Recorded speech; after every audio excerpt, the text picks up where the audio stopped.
Second stage tanks now pressurized. Astronauts report it feels good. T-minus 15 seconds. Guidance is internal. 12, 11, 10, 9. Ignition sequence start. 6, 5, 4, 3, 2, 1.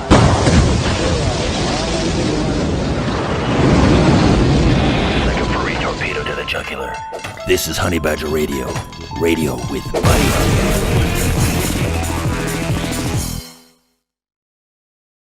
In the interest of equal time, I've decided to channel some of the feminist opposition to men's rights advocacy that I've encountered on Clown World. Twitter. Should be along any minute. I'll just wait here until...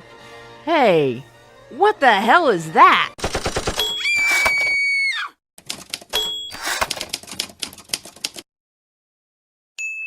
HBR Talk with Hannah Wallen. Men's rights? What? What's the matter with you guys? You claim to care about men, but what do you do for them? What have you ever even accomplished? You don't even really talk about men's issues. All you do is bash women. How dare you criticize feminism? Feminism is about equality. Feminists are not your enemy and they don't hate men, you evil, overprivileged, misogynistic pigs. It's feminists that get things done by publicly agitating for changes to law and policy. Also, feminism is not to blame for any of the feminist lobbied law and policy that discriminates against men, because the people who listened to them and did as they demanded were male legislators and CEOs, and the feminists who don't do anything disapprove of their actions. Don't point to times when politicians have introduced legislation based on and supported by feminist propaganda, like Joe Biden's citation of Mary Koss's research in support of the Violence Against Women Act. Only data from studies counts as evidence of the movement's influence. Direct evidence doesn't prove anything. Well, except when we're talking about equal pay. Then studies don't matter because feelings. It's misogyny to expect pay equality to rely on work equality. You just don't value women's choices. We need more women in every profession we consider prestigious or powerful, and it's okay to pressure girls to enter those professions even if they don't want to. Screw women's choices because equality. Don't you dare bring up jobs that are dirty, uncomfortable, difficult, labor-intensive, or high risk. We're certain there are thousands of girls begging for a chance to become sewer maintenance workers or power line repair technicians if men would only let them have those jobs. And how dare you call selective service a men's issue? Don't you know women are wrongfully excluded from the experience of being considered property of their federal government? Literally cannon fodder. Denied the chance to be forced into a tour of indentured military service at the risk of life and limb. Some feminist organization half-heartedly complained about it once, like 30 years ago, so it's a women's issue. Check your privilege, guys. Besides, if you really wanted to help men, you'd be talking about trans men and trans women in the military instead of talking about the draft. Also, bathrooms and air conditioning are sexist. Why aren't you talking about that? Why don't you advocate for gay men's rights? Don't point to anything you've said or done to prove that you actually do. What did I tell you about direct evidence? Why aren't you obsessively dividing your movement by skin color, national origin, gender identity, sexuality, disability, religious background, birth order, and shoe size like we do? You can't possibly advocate for men unless you have a special, separate discussion about the same issues for every different personal characteristic by which a guy's position in society might be classified. Oh, sure, you've mentioned rape victims, but have you ever had someone speak about left-handed and ambidextrous rape victims at one of your events? Obviously, you only care about the experiences of right-handed rape victims, you sinistrophobic bigots. Stop complaining that the majority of deaths by suicide are men and boys. Cry me a river. Women and girls attempt suicide far more. Just because more men die from it doesn't mean they're important to talk about. This isn't the oppression Olympics, you know. If you really cared about male suicide, you'd be talking about toxic masculinity. Guys just have to learn that it's okay for them to cry. You know, express their feelings like women do. Well, except a dude shouldn't cry because he's feeling isolated or lonely as a result of being socially marginalized, because that's too entitled and misogynistic. And certainly not over being estranged from his children after getting divorced. And he's not allowed to express pain or anger over that either, because that's an attack on the mother. And how dare he express fear or resentment if he's dealing with a false accusation, because that's a potential learning experience. And besides, it's not like he's been beaten up or raped or anything. But he also shouldn't feel sorry for himself if he has been beaten or raped, because it's not the same when it happens to him as when it happens to a woman. And if he kills himself because of any of those things, that's an act of aggression against the stunning and brave women whose experiences in relation to those issues are more important to consider. Besides, your complaints about discrimination in family court are invalid because deadbeats and abusers. Dads only get shorted on parenting time because they don't sue for more, as evidenced by the success of dads who get custody when a mother is unfit. Mothers are the primary caregiver most of the time, so they should have primary custody. Alternating weekends give dads plenty of time with their kids. Mothers who have to share custody 50% of the time have separation anxiety.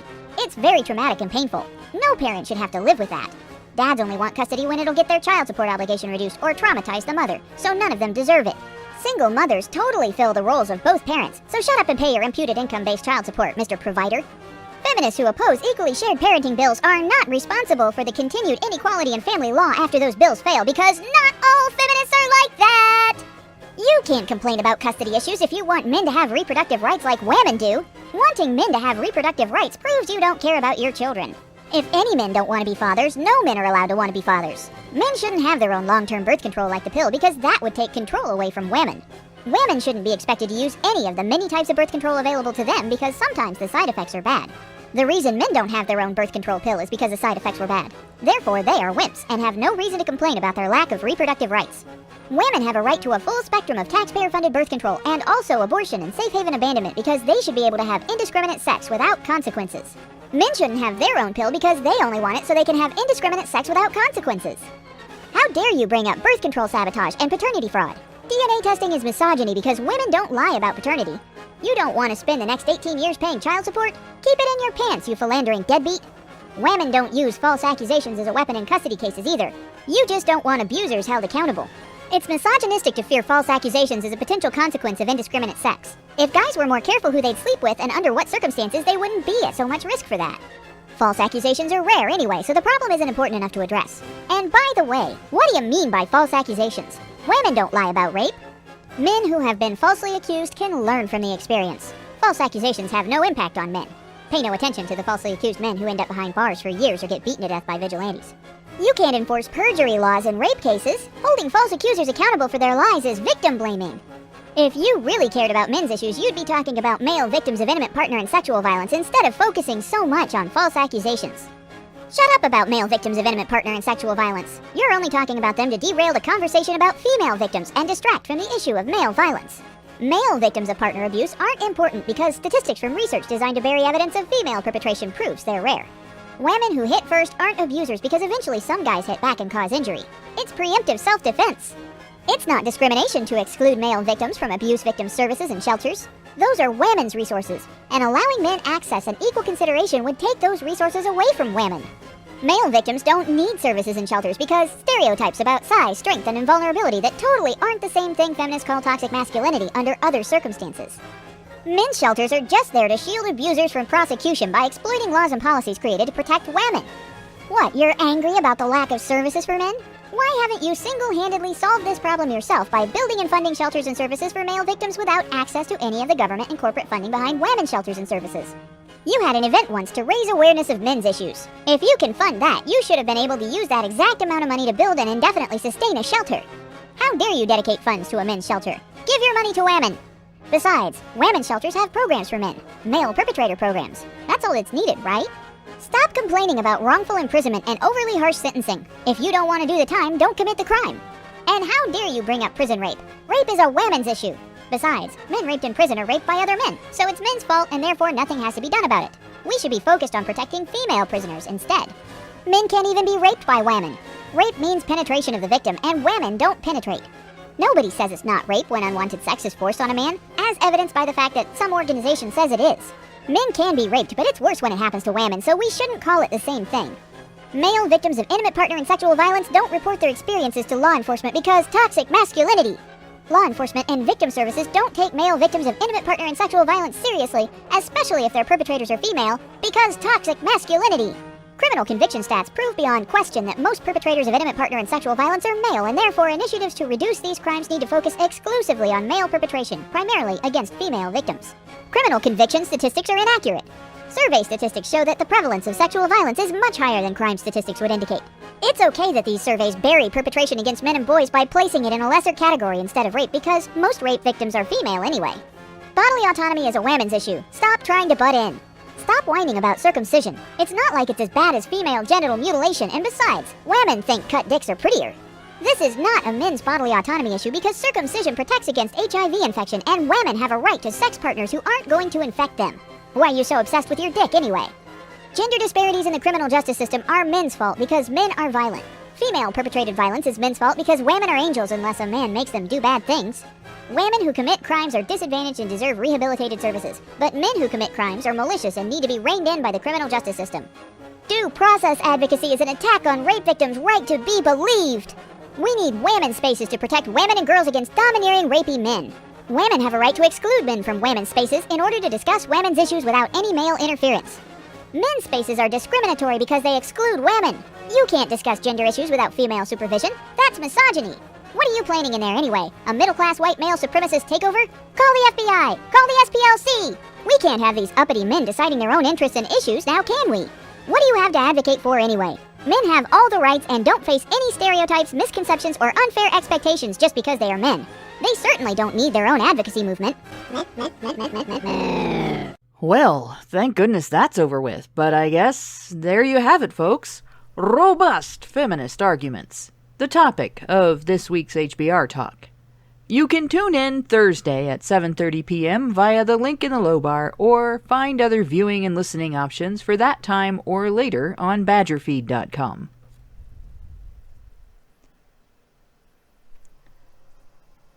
Hello, and welcome to Clown World, HBR Talk 97. MRAs don't do nothing, and other robust feminist arguments. I'm your host, Hannah Wallen, here with She Who Must Be Obeyed, Karen Strawn, and Nonsense Annihilator, Lauren B., to try once again to get a handle on the slipperiest animal on the planet, feminist logic. But first, as usual, we've got a couple of things to go over. If you haven't already, you need to head on over to badgerfeed.com and register to receive notifications. If you want to know what's going on with the badgers every day, that is. Because in this clown world, you won't get them from YouTube, even if you ask. If you want to support our work, despite the latest adpocalypse and all of the other fun little attacks going on, feedthebadger.com is still the most stable way to help. So remember, information is power, and we have it. Go to Badgerfeed for information, and feed the Badger to help us share that information. And speaking of sharing information, don't forget to smash that like button and share us on every social media site you use. Grab some popcorn, throw open the gates of reason, and unleash your friendly neighborhood badgers on Normie Society. Now, if only we can handle the horror of feminism's airtight arguments. I mean, really, how will we ever recover from being pwned on such an epic level by these strong, independent, helpless, victimized, government-funded women? Okay. I think we can just sign off now. Show's over. I came in partway through the intro and about 2 or 3 minutes in, and I listened to it, and I was like, you know what? There's really not a whole lot else that can be or needs to be said about this. It's like you. Did I kill them? You yes, you did. Like I don't even know what to add. You know, like I'm literally okay, because I noticed that you had a picture of a caricature of Christy Winters in there, and she is sort of the pinnacle of this kind of holding a multitude of contradictory ideas as true all at once, and also holding a multitude of different standards as necessary all at once, and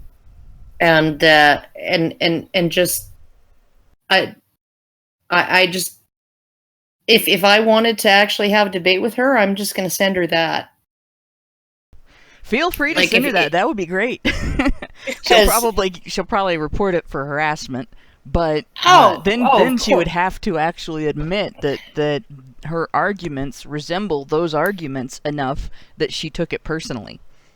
Oh, what I found interesting is because, you know, like over the last couple of weeks or so, I have been getting into it with her on Twitter, right? And this is because she popped up in my mentions, right? She popped up in my mentions making some kind of bizarre false accusation that we were either, the Honey Badger Brigade was either taking money fraudulently with the promise of lobbying, okay, or or performing illegal lobbying. Okay, so we're either defrauding our patrons with the promise that we lobby, or we are lobbying without actually having registered as lobbyists, right? As paid lobbyists, right? And what was her the citation? Because I was like, oh gosh, her evidence. Citation needed. Her evidence for that was Alison said, "I advocate for men's rights. I make my living advocating for men's rights." So the word advocating just suddenly became a legal term that is lobbying. So a colloquial word, advocating, became the legal term lobbying in Christy Winter's mind, and therefore we are criminals. We're either criminals because we do lobby, or we're criminals because we don't lobby. And the main definition of the word advocate is a person who publicly supports or recommends a particular cause or policy. That's there you noun. go. Yeah. Now, that's advocate, and then to advocate is to publicly recommend or support. That's it. That doesn't say anything about speaking to legislators. Now, I do write to legislators. I do speak to legislators, but I don't get paid for it. I don't actually go to Washington, D.C. and have dinner with them. I write angry letters to my congressman, like at least once a week about something. As a private citizen. I just happen to write about men's issues because those actually are a big deal to me. In case nobody has noticed to date. So, I think the thing that stuck in her craw was the fact that Alison said, I mean, I didn't see the tweets, but if she said that she's earning a living by doing this advocating, I think that's probably what really pissed her off and made her make that transition from advocating into lobbying, but she's a special one. I think Christy Winters is looking for anything that she can actually use to, like, she's a special case. Even among feminists, she's a special case. Like she will seize on anything that you say. She'll insist that you back it up. Noel Plum, 99. I would recommend anybody go and check out his channel, right? He made the comment once under one of Christy Winter's videos that regardless of how gender differences in preferences are formed, right? Whether they are nativistic or whether they are socialized or both, right? Regardless of how they are formed, those preferences are stored in people's brains. Right? That's where those preferences exist, is in people's brains. And she yelled at him, citation needed. And he's like, where the fuck else are they going to keep them? I keep mine in my big toe. Liver? In their liver? Like what? Like, where else are these preferences going to exist other than in people's brains? Right? So, like, she will... And then she asked for him, like, because he said to her, right, the Global Gender Gap Index, right? This is the World Economic Fund or Foundation or whatever it is, right? They do they grade countries on how gender equal they are, right? And right in their preface, right, they say that if a country on any marker, on any metric, shows women doing better, they give that country a perfect score. If they show women doing worse on that given metric, they give them a score of less than 1. Right? So you literally have a situation where if women are doing better than men, they get a perfect score on gender equality. If men are doing better than women, they get docked marks. And he said that. He said, like, this is how this study works. And she says to him, citation needed. And he's like... He gave her a citation. It's your fucking citation. You're the one who cited this study, right? And I just read it. And she didn't know what was in the study? No, she didn't. She had no idea how they actually tabulate their results, their grades, right? So he's just like from page whatever. Oh, God. Here you go. Yeah. That's a lot like I've had feminists get into arguments with me about the Violence Against Women Act, which the history of the Violence Against Women Act, very briefly, is during the 70s and 80s, feminists worked very hard to create the illusion of a culture of tolerance for intimate partner and sexual violence in the United States. And they succeeded in creating the illusion using research that was designed to inflate all statistics that they got on intimate partner and sexual violence, while simultaneously eclipsing female perpetration and victimization of men and boys. And they successfully did that too. And those statistics were cited on the Senate floor by one of the authors, the main author and promoter of this legislation, Joe Biden. And that was statistics that were garnered from research created by Mary Koss, promoted in Gloria Steinem's Ms. Magazine, a feminist magazine. Gloria Steinem's a feminist icon. So this is all obviously connected. You know this is an influence. You know that this happened. It's documented. I can post links to news reports on it and everything. And it's after that happened, it's, you know, the Violence Against Women Act was passed. The legislation does everything that we've described that it does. It's publicly available for people to read. You can see that it includes all the things that we've described. The requirements for court personnel, for police departments and prosecutors to have mandatory arrest policies, mandatory prosecution, mandatory conviction, mandatory sentencing, and mandatory service of that sentence, and so on. So it's got all of that, and of course since then, Koss's influence has stretched all the way to the Centers for Disease Control and their National Intimate Partner and Sexual Violence Survey, which lists her as a source. And I mean, that's all documented. It's all out there for people to see. And I point all that out, and she says, but do you have a study? Do you have a study with statistics that show feminist influence on law and policy? I'm like, fuck your goddamn study, lady. There is a paper trail. I have a paper trail. It's better than a damn study. It shows a direct link between feminist advocacy, feminist manipulation of research, and the passage of one of the biggest infringements on due process rights the United States has ever had. Yeah, I think it's a thing with I don't even want to call her an academic, but you know, she always talks about how she's got a doctorate, she's a doctor. You know, some people like that can only think in the way that they've been taught to think by their university. So they want to see studies. It doesn't matter. And the fact that she doesn't even read her own sources. I mean, just how stupid do you think everybody else is? You know, I don't understand it, but yeah, and I think what kind of pisses me off, you know, it's one thing when feminists, you know, they will advocate for one set of standards and then completely contradict them in the very next breath. But when it comes to like circumcision, they don't even, there's not even a 180.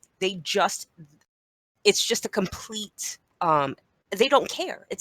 They're just empathetic completely to the suffering that happens, you know, to young boys. And God, that was a great video that you did, Hannah. Thank you. Thanks. Yeah, share that far and wide. Oh, yes. I probably should link that one in the low bar of this video. That'll be fun because this video or this live stream is linked in the low bar of that video. So we'll have cross purposes there. but it's definitely a thing that needed to be done, because like a lot of the stuff that Winters says and a lot of the arguments that she's made, a lot of them come directly from other sources. Like I've heard a lot of the same things from David Futrell, heard him from Takedown MRAs, heard him from random people that show up in conversations with those two. I've heard him from, I guess the rat lady seems to have disappeared. I can't remember her actual name, but she used to make these videos, and like she was an absolute nut. We call her the rat lady, but really it was mice that she was handling, and they weren't like, she didn't go to the pet store and get, you know, cute little clean fuzzy pet store bred mice and rats with little pink noses and pink ears. No, she adopted ones that came into her apartment from the wild. Ew, ew, ew. You little flea-ridden, wild, people-biting, disease-carrying, hantavirus potentially having rodents that you should be trapping with a little neck-breaking trap and throwing in the trash because they are dangerous, right? That's what she had, and she let them crawl on her. Oh, God. In her videos, right? This woman used to make this kind of argument. The stuff that we're hearing from Miss Academic, you know, I used to hear that same shit from this woman. And it just blows my mind when I see some of this. Like, and it's coming from somebody who says, I have a doctorate. And I'm going to make some arguments that contradict themselves, and I'm going to pretend that nothing is evidence of anything unless there is a study with data that proves it. Yeah. You know, give me a study with data that proves you are female. Like, she is one of those people who, and this, I guess it's a stereotypical thing with women. Like when they are educated and they have all these degrees, they feel like other people are intimidated by them because they are quote unquote educated. You know, I'm sorry, Fisty, but your arguments suck. Well, to be honest, when I hear that, when I have a doctorate, the first thing I hear beside that is I'm totally brainwashed and I can't think for myself anymore. Exactly. And that's why she's always looking for a study. She wants something that she can, you know, she wants to look at numbers and, you know, make them make sense to her, or, you know, make them make sense in a way that justifies her position.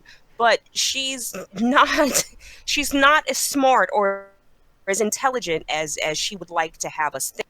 And, you know, we see clear through this.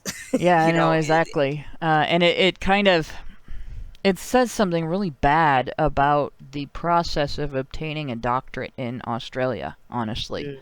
That someone who can be senseless enough, who can model the Dunning-Kruger effect so well, actually has a doctorate in something. And all I can think of is, what is she, doctorate in women's studies? Yeah. Because, I mean, you could get a doctorate in something like that as long as you can memorize buzzwords and their definitions, memorize the specific dogma of the First Church of Female Victimhood, and just vomit it back up in some way or another. And all you have to do is take a formulaic study that's already in existence and do your own version of it, and you have your dissertation. Yeah. And it's not that hard. And I know this simply because I've dealt with enough women's studies majors who are doing that it's like I've seen it over and over again. So I'm not really impressed with anybody's PhD. Now, I would be impressed with a PhD chemist. And I would have more respect for a PhD chemist telling me how a particular chemical reaction happens, or how a particular chemical affects its environment, or things like that. I would be more impressed with that than I would, in fact, I would be more impressed with someone who has a bachelor's in chemistry than someone with a PhD in gender studies. I'd be more impressed with somebody who took chemistry in high school and got an A than someone with a PhD in women's studies. Yeah. Or maybe even a high school janitor than someone with a PhD in women's studies.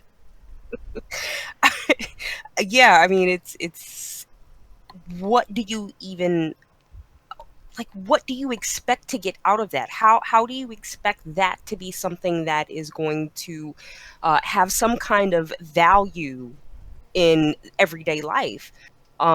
There really just isn't, unless you want to write for The Guardian, I guess. Yeah. Or be a but, women's studies professor. Actually, women's studies, you can make a lot of money in women's studies. But I got a super chat from Sierra DeFlora for $2 that said she has a doctorate in communications. It's probably mass communications. That's my dad was going for that. And what he found when he got his master's in mass communications was that having a doctorate is in that particular field is kind of useless. You basically learn what you need to know about mass communications from practical use. So you work in the field, because I've worked in the field of communications for most of my life, starting during my teenage years as a photojournalist, and I've done photojournalism, I've done writing journalism, written journalism, I've done just about anything you can do as part of a newspaper crew. I've done paste up, I've done paper stuffing, I've done ad design, I've done layout and design, film developing, printing, digital processing, and all of that. Like, there isn't much. The only thing I haven't done is run a printing press, a newspaper printing press, or deliver the newspapers. Well, no, I actually helped deliver newspapers a couple of times too, so I've even done that part. But yeah, so I mean, and I've worked in radio, not professional radio, unless you count this, which is an internet broadcast, but I haven't done like Federal Communications Commission controlled radio. So I haven't had to control my language for them. But I've done college radio. I've created media for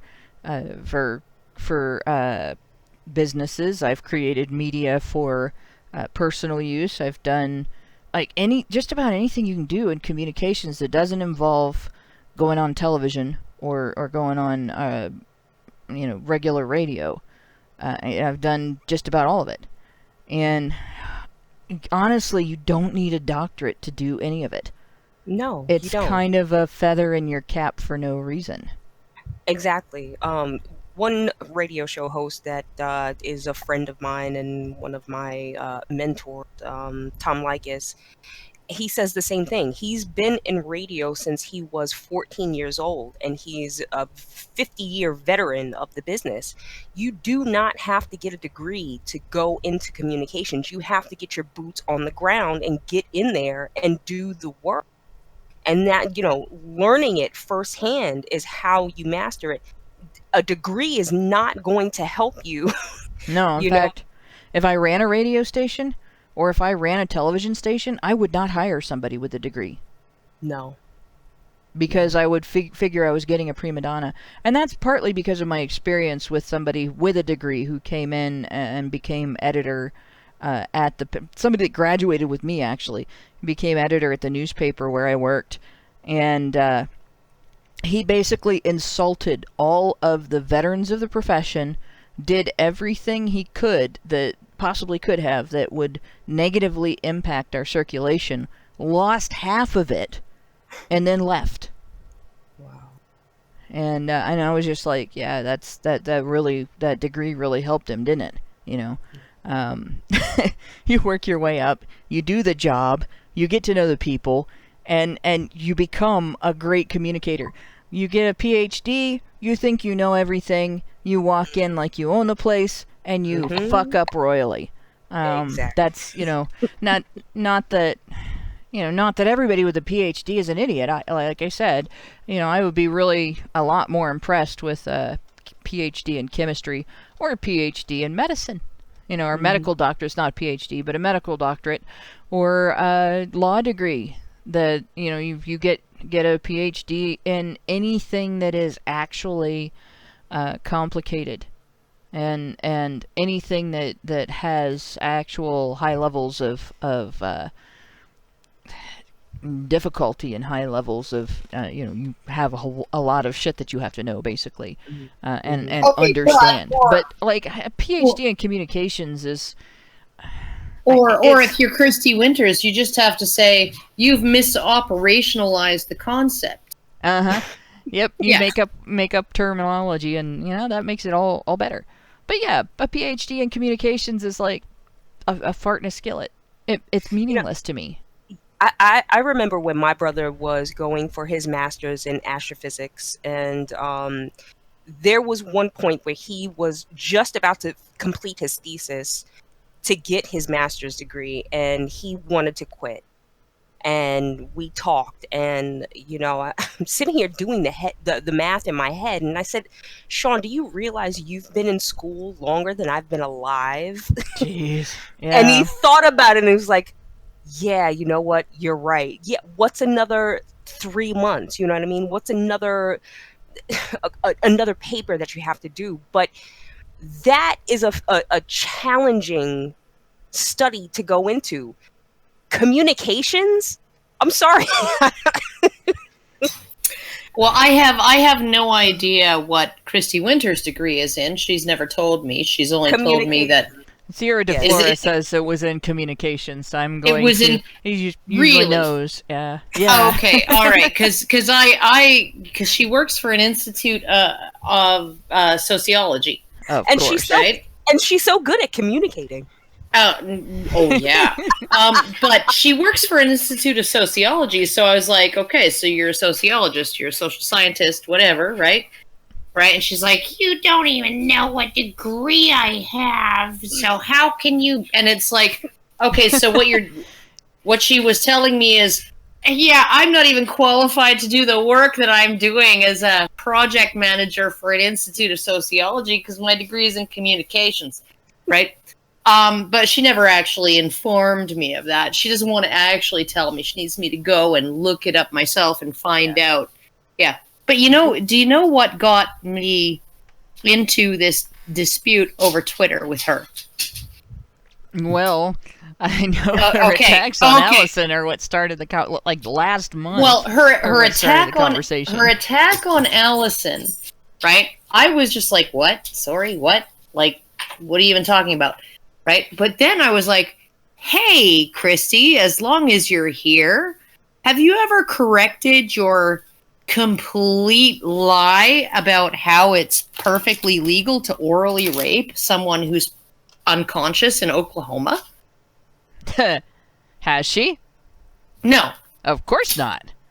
All she has done, okay, and just for background, for everybody who's listening who is not aware of this case, this was a case that was widely publicized. Okay, so there was this young girl, she was 16 years old, she went to a house party.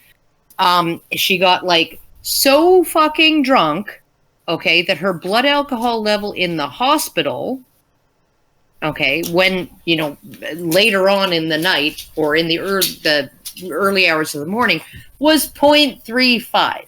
Shit. Jeez, yeah. That's like you're trying to kill yourself drunk. Yeah, so she was seriously fucking drunk.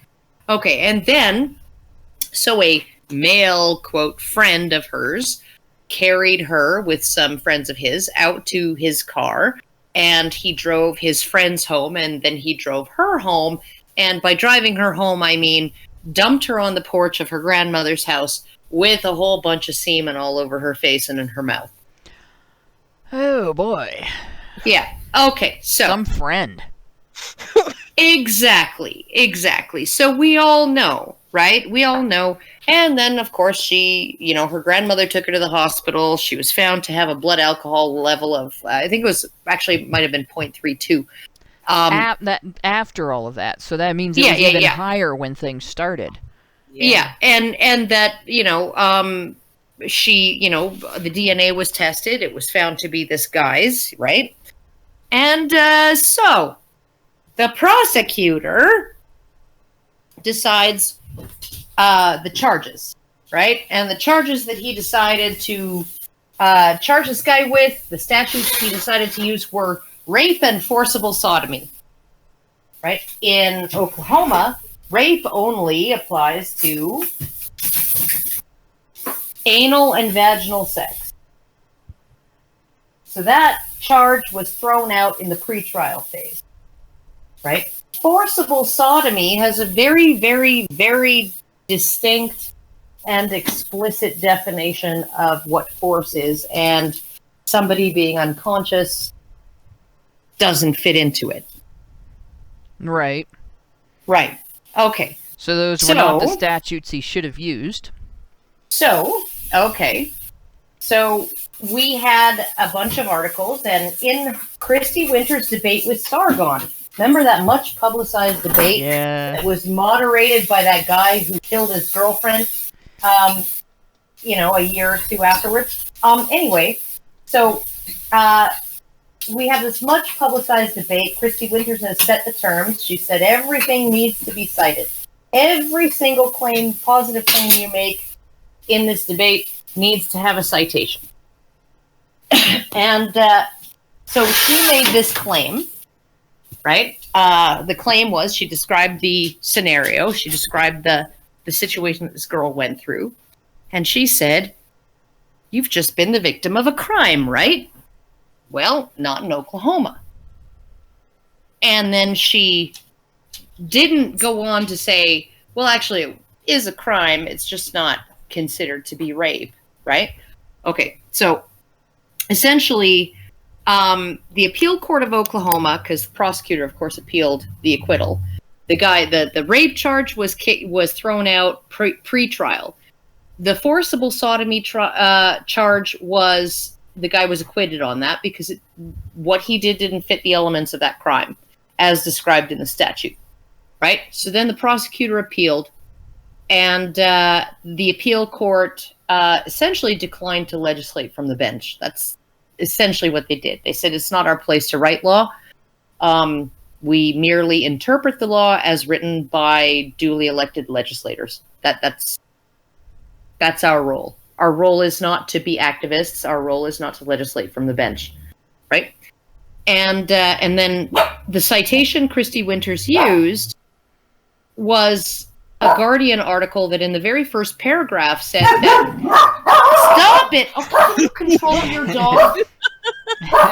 Jesus Christ! So that's Boy, those Guardian writers have some strange ways of introducing this topic.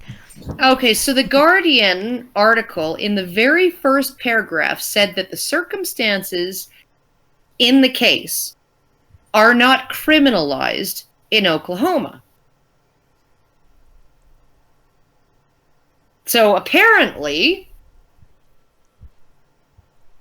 sticking your dick in the mouth of an unconscious woman and ejaculating therein is not a crime in Oklahoma, according to the Guardian article, according to Christy Winters, right? Okay, because this guy got off, right? So I'm thinking to myself, right? I'm thinking to myself as I'm listening to this, because I was listening, I watched that debate. And I was like, there is no fucking way. There is no fucking way. Oklahoma is one of those places where fathers greet their daughters' dates at the door with a shotgun. Yep. And say, you touch her the wrong way, you're getting the business end of this thing. Right? There is no way it is not a criminal act to do that in Oklahoma. So then I started Googling sexual assault Oklahoma.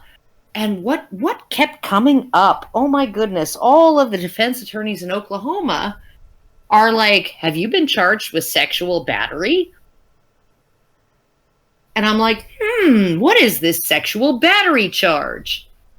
And the sexual battery charge is something that if it's a child 15 and younger, gets you up to 20 years. If you're 16 and older, gets you up to 10 years in prison.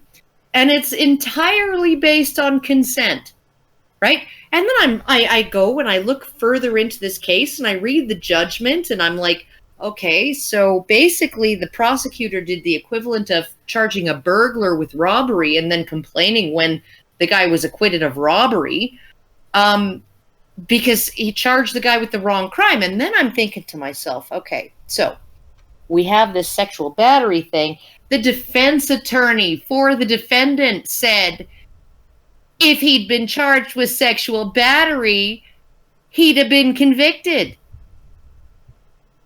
They didn't just have the DNA evidence. They had witness testimony from 2 male passengers in that car who said she was she was fading in and out of consciousness, completely out of it, in no position to consent. Right? And sexual battery is based solely on consent. Yep, so it's not illegal. It's just not labeled rape. But here's the thing.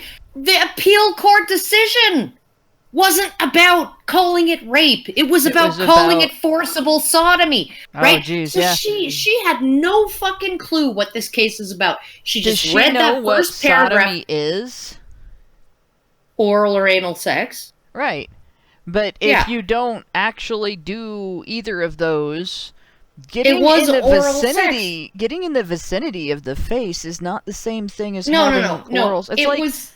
It was oral sodomy. It just wasn't forcible. Oral sodomy, right? According to the statute, the limitations of the statute for that, right? It was not forcible oral sodomy. You know, right? they do the same thing with. But here's the same thing with marital rape law, where they say marital rape is legal, and it's never actually been legal forcing a woman to do it. Yeah, to rape your spouse.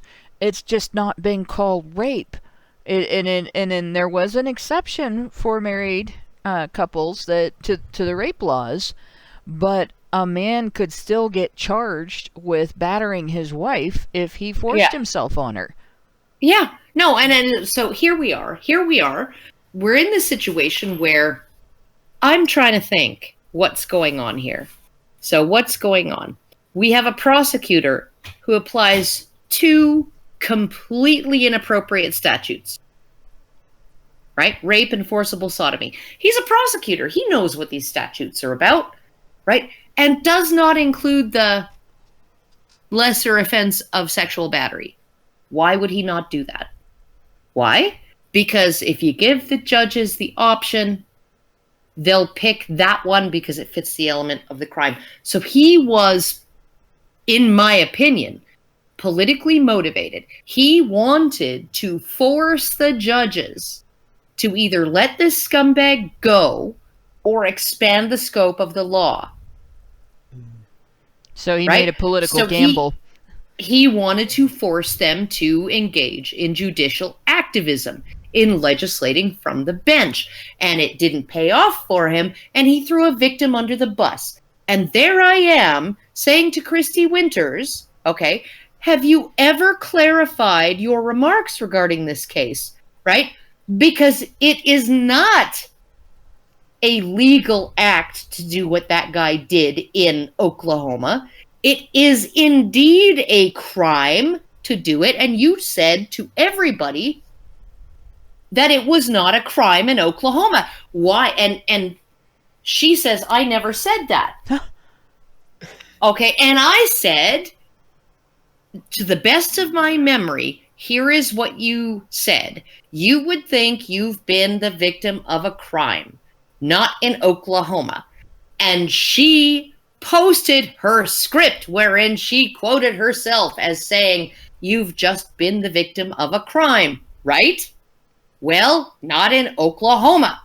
And I'm like, how is that refuting what I'm accusing you of saying? You're saying I never said that and posting you having said that, right? Oh my God, what that's and then really she says, bad. then she says, well, maybe it would have been more accurate if I had said it was not considered rape in Oklahoma. And I'm like, by more accurate, do you mean not a 100% total fucking lie? Right? Is that what you mean by not more accurate? Right? And then she's like, well, I never did that, and I never did that, and I never said that, and I said other things around it, none of which contradicted that, right? And therefore, it's as if I never said it. And then she says, and you're only saying this in the interests of minimizing the need for legislative reform to rape law. So then I listed her out 10 fucking reasons why I might have taken issue with this. The first of which is, why the fuck would you tell every rapist in Oklahoma that there's a way that they can get away with it without ever being charged with a crime? Yeah, that's pretty dumb. You would think a feminist would never ever want any guy to think that he could get away with something like that. You know, obviously they don't think that women do it, or if women do it, it's not that bad, or if women do it, it's men's fault somehow. I don't care about that. But they certainly would. You would think that they would be like really careful, reluctant to tell male rapists, and you know why? And I called her on it on Twitter. I was like, I know why you believe that. I know why I didn't believe that, right? Okay, but I know why you believe that was not a crime in Oklahoma. I know why you believe that. It's a flyover state. It's a red state. They vote Republican, and they probably even voted for Trump. And so, of course, a state full of Bubbas and Cletuses who would vote for Trump would think it's perfectly okay for their 16-year-old daughters to be violated in this way. They would be so okay with it that there wouldn't even be a law against it.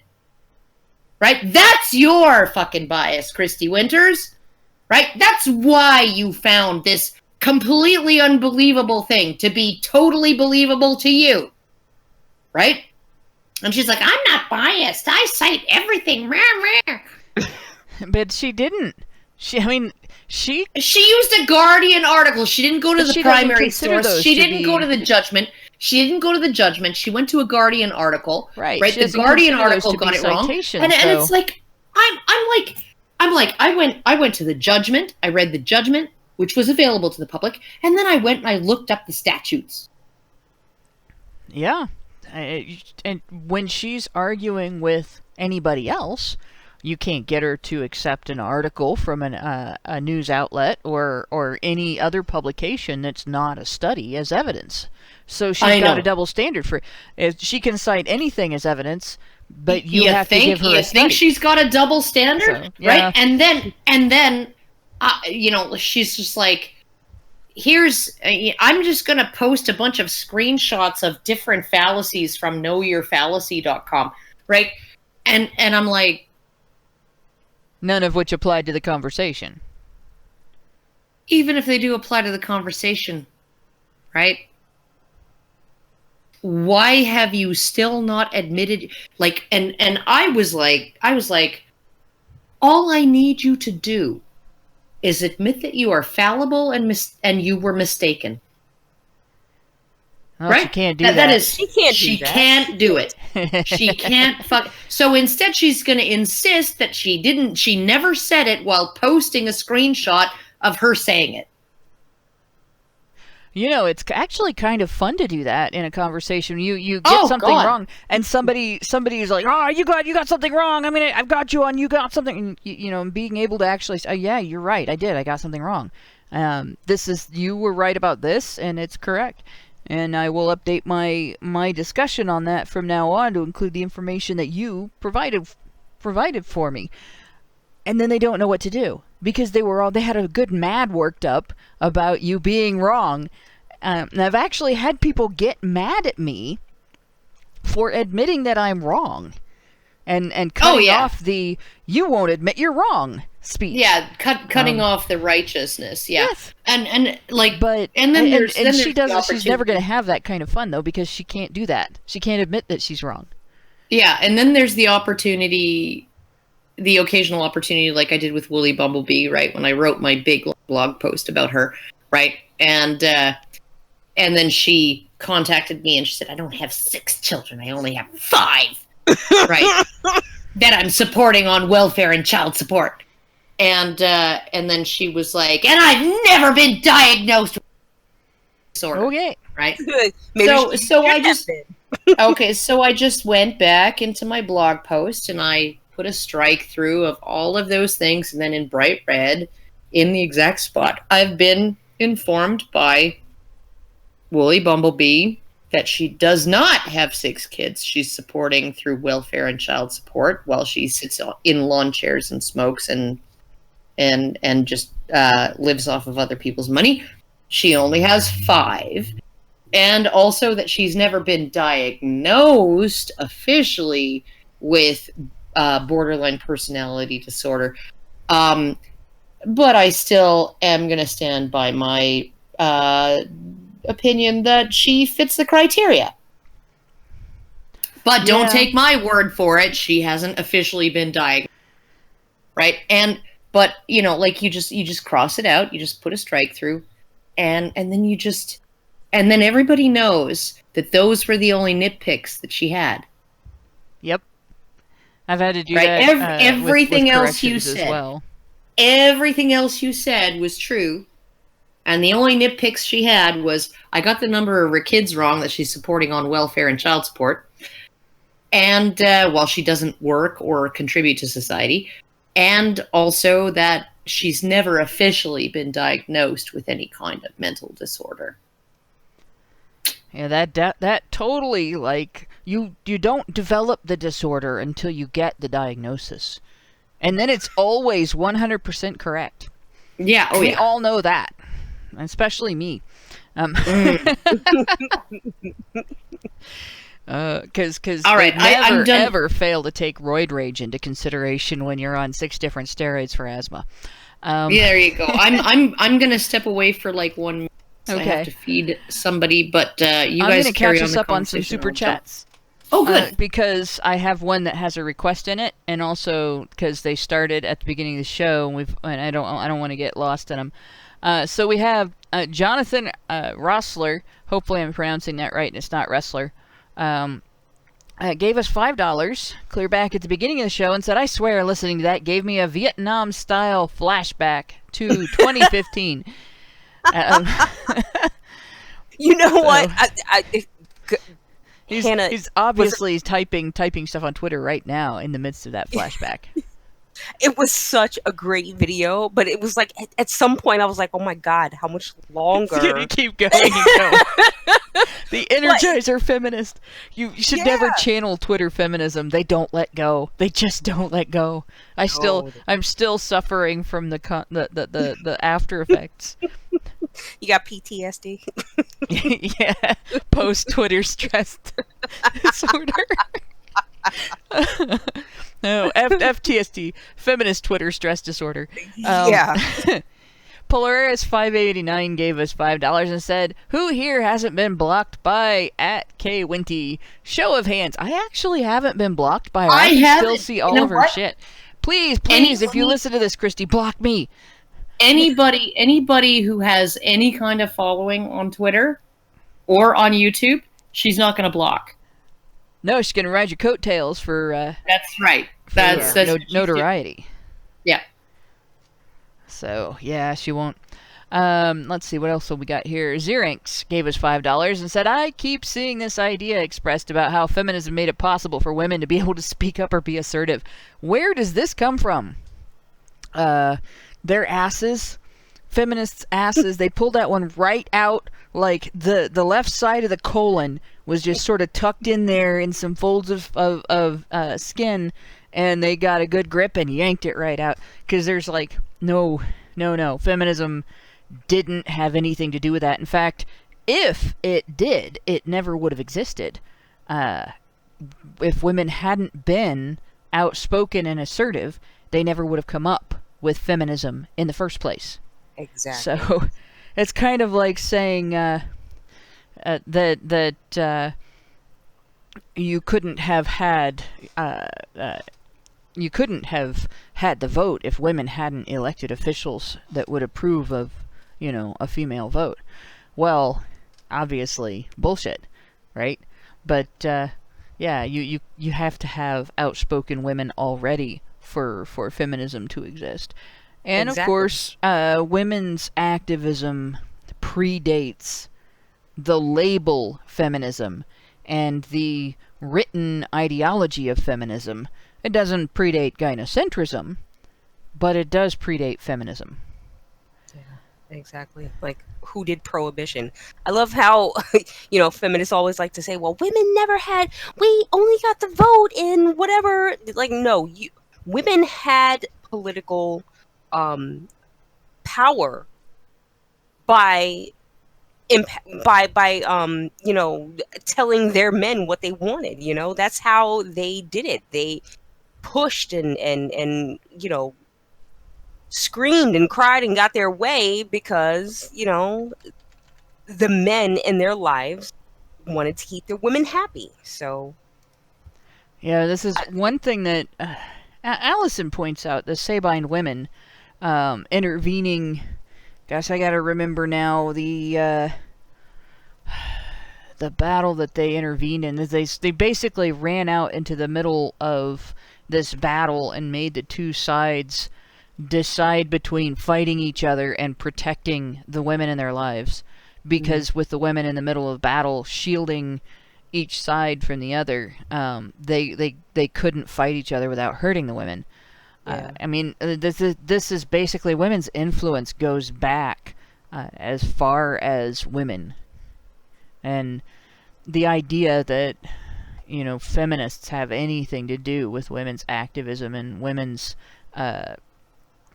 women's capabilities, like women's capabilities of influencing society, are a legend, right?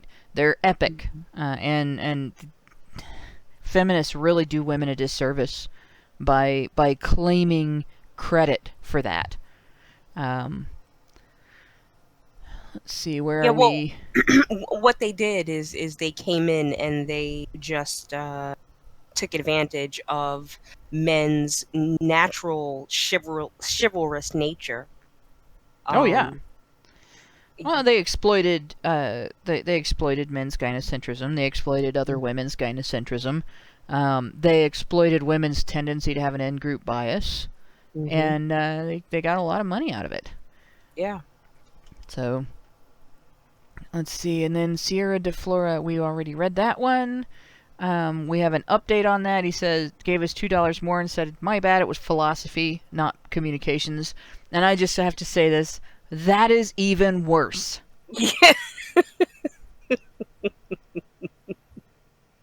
That's I just like, whose lives are saved by philosophy majors? What job does a philosophy major do? Can you be a professional philosopher? I suppose if you write books, and people like your books. Yeah. But understanding what philosophers have opined about the human condition in the past doesn't actually make you an expert on anything but your memorization of what other people were thinking. It's really kind of pitiful, honestly, to have memorized those things. And especially, it sounds like she has memorized those things and has no understanding of them, because anyone who can have a doctorate in philosophy and yet call themselves an equality activist while opposing a movement that is fighting strictly for equal application of law and policy between the genders, like, they can't possibly understand what they have memorized and written about in their coursework. Well, I mean, like, when I get to like the brass tacks on Twitter with various people, right? They're like, well, those things, right? Those things are the patriarchy, right? And he said it's easier. It's easier for men. God, what did he say?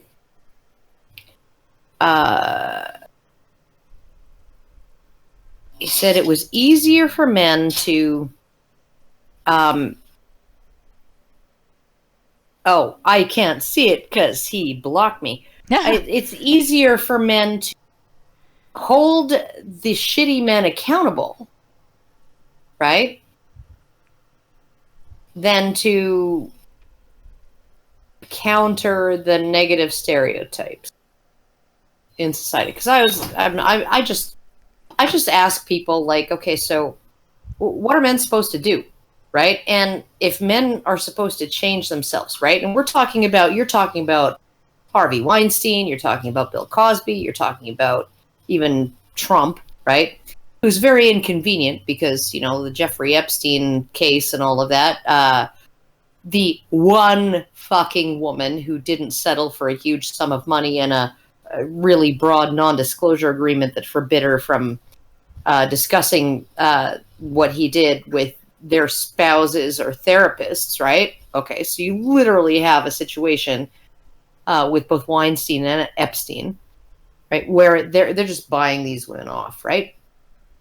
Well, there was one woman in Epstein's case that refused to be bought off. She refused to settle and sign one of those extremely broad non-disclosure agreements, right? And what did she say in her affidavit and her deposition? She said that the one time she met Donald Trump, he was a perfect gentleman to her, and that Jeff Epstein accosted and sexually assaulted a underage young woman at Mar-a-Lago. Yeah. And Trump banned him. After that, Trump banned him from ever setting foot in the place. That is inconvenient. It is very inconvenient to that narrative, isn't it? That's quite inconvenient, especially since they're trying so hard to portray his awareness of the existence of women who are gold diggers as a rapey tendency. Now they're really going to have now they're really going to have problems making that out to be that way. And they're literally hinging Trump's reputation, right, on the fact that when New York Magazine was doing a profile of Jeff Epstein, right? And they called Trump and asked, you know, what's your opinion of Jeffrey Epstein? And this was like back in the early 1990s or something like that, maybe the late 80s. And he's like, oh yeah, he's a great guy. You know, I parties and I hear he's attracted to young women, and, you know, it's a connoisseur of you know, blah blah blah, right? Yeah, that's how every billionaire talks about every other billionaire when they're asked if they don't have reason not to. Right? You don't badmouth somebody if you don't have anything on them. You don't badmouth somebody if you're gonna maybe have to do business with them. You don't do that, so you just say some kind of blanket thing, right? But everything that's actually on record in terms of the things that Trump did regarding Epstein is didn't talk to the guy for 15 years, right? Kicked him out of his vacation resort after he got a little touchy-feely with an underage girl, right? And there's a gentleman to the one woman who didn't settle for a huge cash payout and a non-disclosure agreement in the Jeffrey Epstein thing. So you're looking at a situation where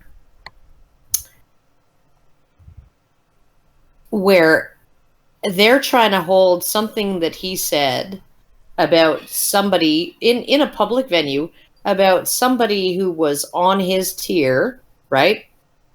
Who he probably didn't really know, but they move in the same circles, so he's not going to want to say anything bad about him, right? Because they might be doing business together at some point. Doesn't know a whole lot about him, right? They're using that as evidence that Trump actually was like fully on board with, you know, humping underage girls at Jeffrey Epstein's house, right? Whereas Bill Clinton, who took multiple trips on Epstein's private jet 4 times without any Secret Service detail, to his private island where he had underage girls servicing people, right? Okay, that's not something that we need to look at. And also, we don't need to look at the fact that Epstein was kicked out of Mar-a-Lago. Shush, Karen. You're saying too much. Like, no, but it is perfect. It's so perfect that this stuff is coming out, and they really cannot handle the fact that every time more information comes out, rather than supporting their narrative, it contradicts it. Mm-hmm. Right? And so, of course, they've got to ignore all of the information that actually contradicts it. Cherry pick the little bits, like they won't say anything about the Mar-a-Lago incident or Trump's response. They'll simply say, "Well, there's an association between Trump and Epstein." and he once spoke well of Epstein at one time. One time, like within Epstein actually like becoming a billionaire. Yeah. Which, but they will happily overlook every picture that was ever taken with Harvey Weinstein, Oprah. I mean, you can just go down the fucking list. God, yeah. Everybody that's anybody was photographed with Harvey Weinstein, though. I mean, there's a picture of Trump with Weinstein too, and there's some serious indications that the majority of the cases against Weinstein are bogus, exaggerated, or otherwise messed up. The one thing that actually came out that I saw that really indicated that Weinstein had a problem was the one with the recording where he told the woman he was used to being, sexual with people. And he very obviously trod over boundaries that he should have stopped at. And he kept on trying to get her to go and have the meeting in his, and that was inappropriate. At the bar. That was really inappropriate. But when I look at the rest of these stories about him, and the video that the one woman released and everything, you have woman after woman that was not averse, was cooperative, was prepared actually in some willing cases to trade, for this, basically trading sexual playtime, sexual favors, whatever you want to call it, for fame or for business success. Including the woman that released the video where he asked if he could flirt and she said yes. She wasn't prepared to flirt, but she said yes. So it goes back to, you teach girls, you have a boundary, you set it, you communicate it, you enforce it, and you stick to your guns. And that is your job, and his job is to listen. And you're not to blame a man who didn't get the opportunity to do that part of the job because you didn't do your part. What drives me crazy too, right, is even if you assume the worst of somebody like Weinstein, right? Sociopaths are overrepresented in powerful positions, right? And it's not because sociopaths, because people like them, right, and promote them. It's because they're willing to do what it takes, right? Even including anybody watched House of Cards, right, and saw what Underwood, was doing, push a freaking journalist onto the freaking subway tracks and all of that, right? Okay. Willing to look at what he was prepared to do to get where he wanted to go, right? And the hilarious thing is that House of Cards was like a massively popular show among left-wing people, among feminists, right? Because it really shows, right, that there are some people, and it's not every person who makes it to the top, but there are some people who are willing to do whatever it takes to get into that position. And because they are willing to stomp on whoever, to destroy whoever, to get into that position, right? And they're sneaky and maybe charming and all of those things. They tend to be overrepresented in those positions. Okay? So we have an issue. We have an issue with among the top 1%, sociopaths are overrepresented compared to their representation in the general population, right? So you tell me, right, what power did Harvey Weinstein's plumber or his bookkeeper, like his tax accountant, or his, the guy who served him drinks that one time at the bar, what power did those men have to hold him accountable without also being destroyed, right? Because the moment they put their neck out, they're going to be just as fucking destroyed as anybody else by this person who's willing to destroy people. In fact, more destroyed than the women around him, because nobody will have sympathy for them. That's right. So you're looking at it and you're essentially saying we need the 99% who have no power to hold these.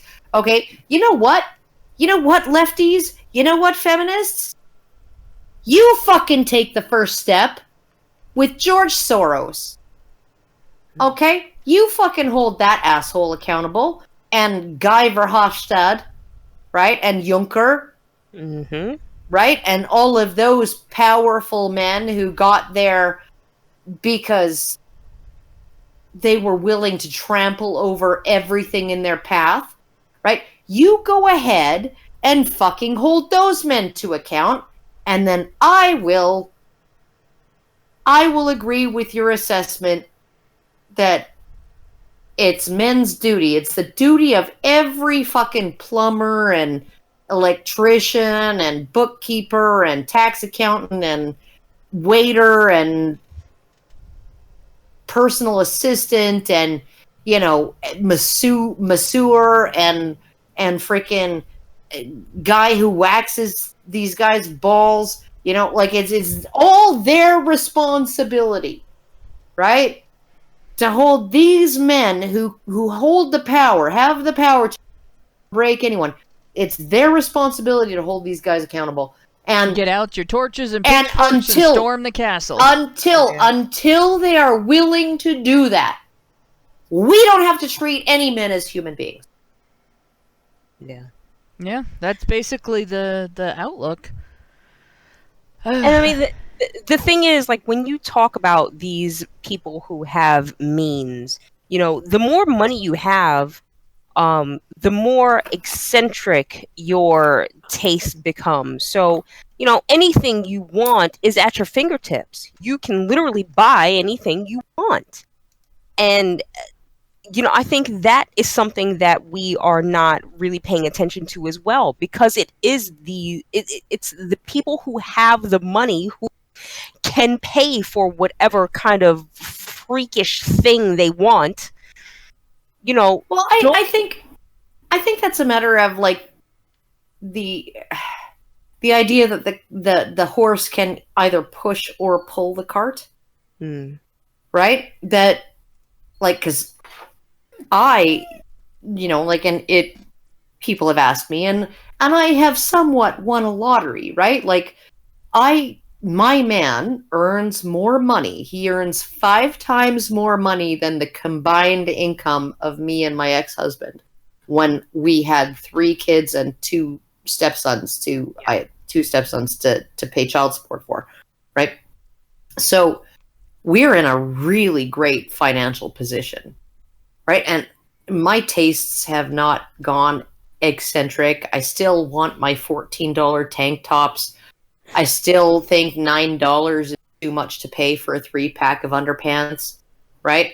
I don't have expensive tastes. I don't want to upgrade, move into a bigger house or anything like that. I really like a house where when you flush the toilet, the shit goes down and stays down. But I don't feel the need to like live in a 2,400 square foot McMansion, right? in a neighbor. Like, I'd just rather stay where I am, fix the place up slowly but surely, make it nice enough for me, which isn't really that nice. And you know, like, so I think that there is this idea that if you give certain people power, they will necessarily come to abuse it. And I don't think that that's necessarily true. I think that people who actively seek power, and this is sort of one of the ways that democracy is the worst system except for all of the others, is you literally have to have people who put themselves forward and say, yeah, I really, really, really, really want to be in charge, right?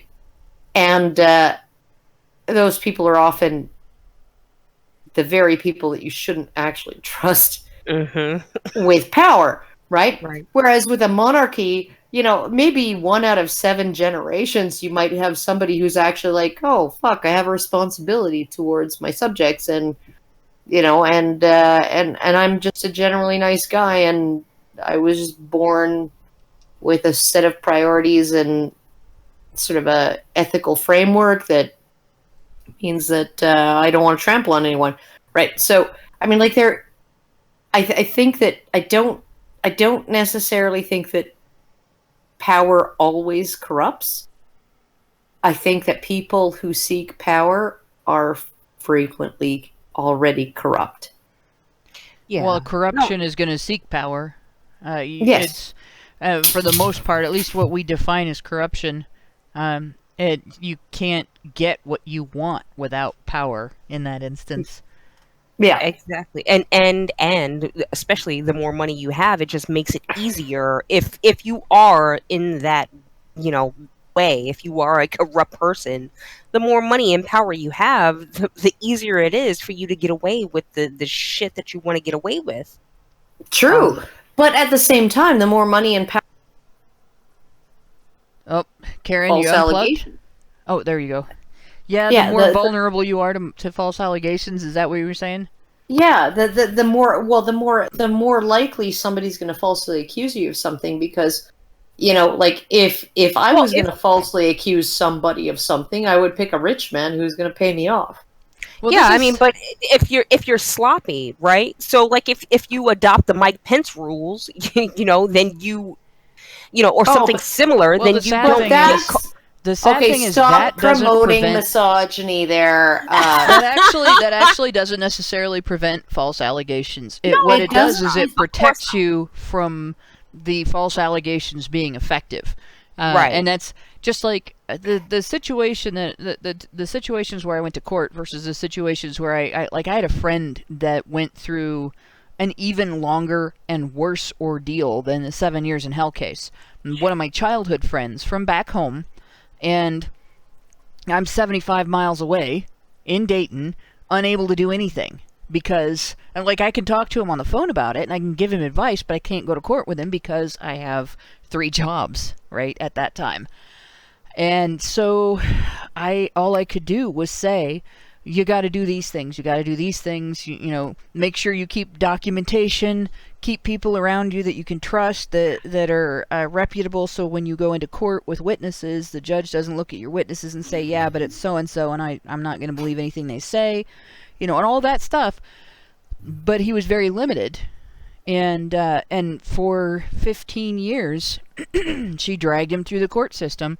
Every time he didn't have solid documentation of his whereabouts, every time he didn't have an ironclad, reputable witness that the court couldn't look at and say, well, yeah, but this person is dirt poor. Yeah, but this person drinks. Yeah, but this person has tattoos on his neck. You know, just any excuse that the court would have.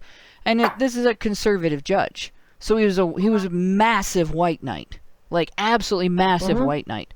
And he's seen this guy in court before because remember what I've said about serial victims in terms of bad relationships.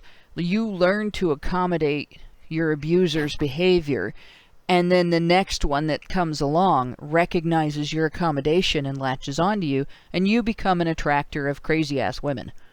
And I've watched this guy go through this with 3 different women, where I saw 3 different women engage in the absolute most insane behaviors. Like, the one that dragged him through the court system for 15 years picked up a push lawnmower. Now, this is a woman, all right, who's like maybe 5'5" and maybe weighed 98 pounds, soaking wet with rocks in her pockets. Picks up a push lawnmower by the handle and threw it at his next wife. She threw a screaming temper tantrum in my parents' backyard that was so violent, my bodybuilder brother couldn't restrain her. She was hitting everybody, including my mother, who was holding the baby, right? So this what is I want to say here, Hannah.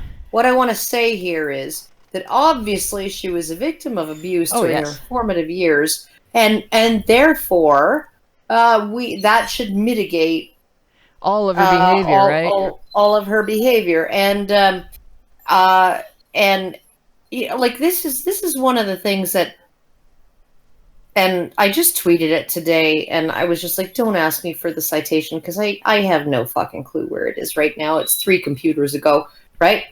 But I actually read a study that indicated that if a defendant who has committed a crime and has been convicted has children, in the case of women, right, that will be a mitigating factor. In the case of men, it will be an aggravating factor. So if a woman committed a crime and has children, right, then she will get a lesser sentence than she would have if she didn't have children. If a man commits the exact same crime and also has children, he will get a harsher sentence than a man who committed the exact same crime.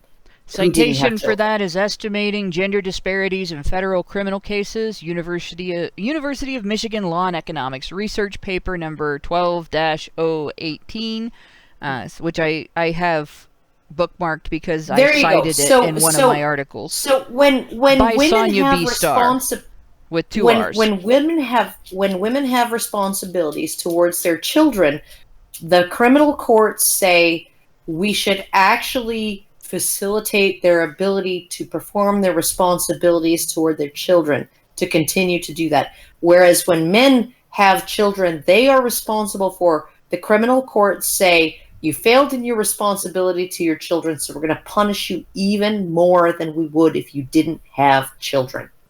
Yep. And it ends up creating a huge disparity in certain types of cases between men and women in criminal court. And there was a point I was going to make with respect to the case in my hometown, and I cannot remember where I was going with it. But I do want to get back to the fact that I don't remember if it had to do with activism or crap. Oh well, I'll have to bring it up in another show. It's not like we're not going to do a bunch more. I want to get back to the point about well, actually, before I get back to any other points, I got mention of an interesting news thing. Oh, I do know one thing I was going to say. But the National Post just published an article. Somebody in chat mentioned it, and I have, I think, misplaced the mention. I don't know if it's... There we go. Fillerator pointed out a Saskatchewan judge has found the Liberal government's rules for sexual assault, the rules that sexual assault trial reforms passed by a Liberal government are unconstitutional. So, and I guess this just was published. So, Karen, I'm going to put the article really quick in our chat, because this is actually huge men's rights news. I know we've been talking about this for a while. And Bill C-51, This is one that was highly based on feminist arguments that were ridiculous. A lot of the feminist arguments that we had talked about. So I'm going to give Karen an opportunity to briefly look at the article. I think there's a shitload of article in the article. Or do you want me to just read it out? No. Let me look at it. This is the Gomeshi law, right? Yes. Bill C-51, right? And it essentially, Section 7 of the Charter, which is the right to a fair trial, could not be... okay, so here's the thing, right? Here's how this law got passed, right? There were lawyers lying in the press to the public about what this law said, right? There was Andre Marin, a lawyer in Quebec, Andre Marin, who essentially said all this law would do in terms of rape shield protections, right? Which is the rape shield test is a test of admissibility for evidence, right? All it would change is it would bring us into the 21st century, right? It would actually make it so that emails and text messages and things like that would be considered to be documents in cases of rape, right? Okay, so he's saying this, right? But that's not what this law does. What it does is essentially say that any communication of a sexual nature or for a sexual purpose, whether communicated by smoke signals, Morse code, right, telegraph, Pony Express, email, SMS text message, WhatsApp, whatever, okay, will be subject to a rape shield test, right? Any freaking thing, right? Which means that had Jian Ghomeshi been tried under this, if this law had been in effect when Jian Ghomeshi was put on trial, every single bit of evidence that he had, including, the messages that these women sent him prior to their encounters, and the flowers that they sent him, and the handwritten love letters, and the year and a half of aggressively pursuing a romantic relationship with him after this horrific traumatic assault, that they communicated with him by any means whatsoever, that would have all been subjected to a rape shield test. And the law also, and here's the thing, right? Because, Hannah, you remember when we were suing Calgary Expo and the Mary Sue, you were not allowed to sit in the courtroom while other people testified because you were going to be... Right. Okay, and the reason why you were not allowed to sit and listen to the other witnesses give testimony and look at all of the evidence, the physical evidence that was provided, was because if you did, your testimony would be tainted. We weren't even allowed to discuss the testimony back at our place of residence. At all. Yeah, we had all kinds of other things to talk about, but that was off limits. That's right. So, because you're looking at tainting a witness's testimony. Now, a lot of people don't realize that a complainant in a criminal case, right, a complaining witness in a criminal case is not the client of the prosecutor. The client of the prosecutor is the people, right? And the complaining witness is exactly that. They are just a witness, and their testimony is not allowed to be tainted, right? This is not a civil case. This is not where somebody is acting on their own behalf and paying for their own complaint to go forward. It is somebody who is petitioning the state to move forward on their complaint on their behalf. Therefore, the state is required to view the people, right, as their client, not the complaining witness, because the people are the client. The people, there's no interest. The people's interests aren't served by convicting innocent people, right? Okay, so, but this law, C-51, would give the complainant the right to a publicly funded personal attorney, and would also give them or their publicly funded personal attorney standing in rape shield hearings.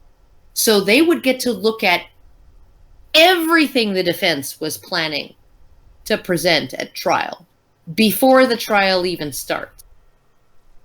And even if that evidence was not excluded, which it could be, even though it might be relevant, you are literally allowing the... Here's the thing, right? When a prosecutor is moving forward with a case and they go to a rape shield hearing and they see all of this evidence, they're not allowed to communicate any of that information to the complaining witness because that would taint their testimony, right? But this law essentially says the complaining witness should be in the room while all of this evidence is combed through. So it's literally enacting a law that requires a witness for the prosecution to have tainted testimony. I'm blown away. Like, how the fuck did this pass the parliament and unanimously, right? And then pass the Senate. The sober second thought of the Senate. How did that fucking happen? It's obviously because feminists have no power. No influence. None whatsoever. Oh my fucking God. And I'm looking at it, and I'm like, this makes absolutely zero sense, right? Like when I was in San Diego and I was giving my talk on Bill C-51, and you can find it if you just look up on YouTube, NCFM conference Karen Strawn, you'll probably find the talk. There was I'm so annoyed that a certain portion of it was redacted, probably because the person who recorded it wanted to protect the identity of a falsely accused person, right? But when I'm looking at it, oh my God, when I'm looking at this and I'm thinking, like, there was a guy a lawyer in the audience who said, "Oh yeah, no, discovery goes both ways in some states in America in criminal cases." And I'm like, what the fuck kind of dog and pony show are you running here? But even in cases where discovery goes both ways, the prosecutor is still forbidden from disclosing that information that was provided to them in discovery to their complaining witness, right? They're not allowed to taint their witness's testimony. And here in Canada, where discovery doesn't go both ways, except in rape trials, sexual assault trials, we now have a situation where it's not just that the prosecutor can disclose this evidence, it's that the prosecutor must disclose this evidence and taint their complaining witness's testimony. Like this, I'm blown away. I'm blown away by how this was passed. Like, half of the fucking politicians in Canada or anywhere else have law degrees. How does any of this get past them? Yeah, it is a very good question. My suspicion is any of it's okay. Yeah, my suspicion is that the incremental goalpost moving that feminism has done over the last, I guess it's now been like almost my entire lifetime, so very, very close to 50 years, at least 40 years of feminists moving the goalposts from rape is sexual violence is an intentional act that involves deliberate contravention of the victim's refusal of sexual contact, to rape is any time a woman is unhappy with some of the results or any of the results of a sexual encounter. And one of the things that they've done is promote an incredibly big lie that it seems to them probably like a little white lie or maybe a complete and utter truth. But the really big lie is that a woman's sexual history is completely irrelevant in a rape case. That's just flat out not true. Particularly when we start treating sexual violence as an accident that can happen because a guy doesn't understand a woman's consent and doesn't understand that her consent can disappear after it's been given, or that it's reliant on her being completely thrilled with all of the outcomes of the sexual encounter, not just willing to engage in the sexual encounter. And So you now have this situation where rather than proving in court that she had declined or refused, and he took measures to overcome that refusal or contravene her ability to stop him, now it's just I didn't consent. And you're not allowed to question I didn't consent. So you're not allowed to examine whether her approach to the evening involved obvious hallmarks of a plan to consent. You're not allowed to examine whether it was normal for her to consent under those circumstances with that guy. You're not allowed to examine any of that. You have to just take her word for it. And that is a lie. And it's one of those feminist lies where they've distorted context, and they treat a sex act as a transitional thing that a guy has to ask and ask and ask, and a woman's status is automatically no unless she says otherwise, and his status is automatically yes unless he says otherwise, or sometimes even if he says otherwise. And that's how we ended up in this situation where now we have legislators who are willing to treat sex that way, and they're willing to treat the law that way, and they're actually willing to abandon the existing principles of due process in order to facilitate that. What is so frustrating to me, because I mean this happened in Alberta, right? Judge Robin Camp, right? And anybody who watches Diana Davison's channel will know a little bit about this. But Judge Robin Camp was adjudicating a sexual assault trial, and he uttered the unfortunate words, "Why didn't you keep your legs together?" And then after he uttered those words during the course of the trial, he acquitted the defendant. And this made national news. It was a national outrage. He was forced to step down from the bench.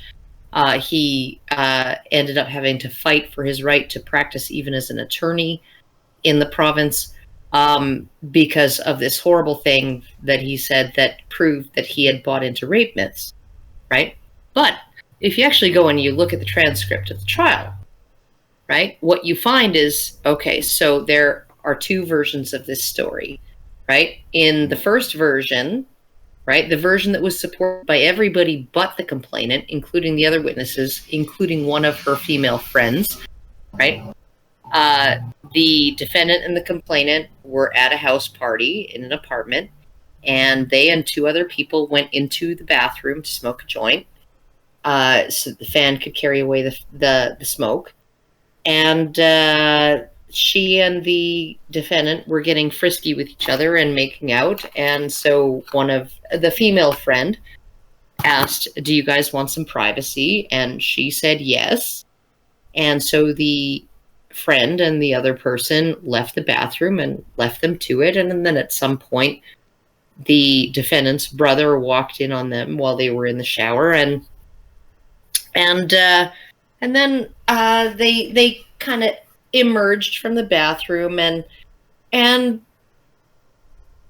the brother, who was also sweet on this girl, and who was annoyed that his brother had sex with her and he hadn't, told her that he was going to tell everybody she was a slut.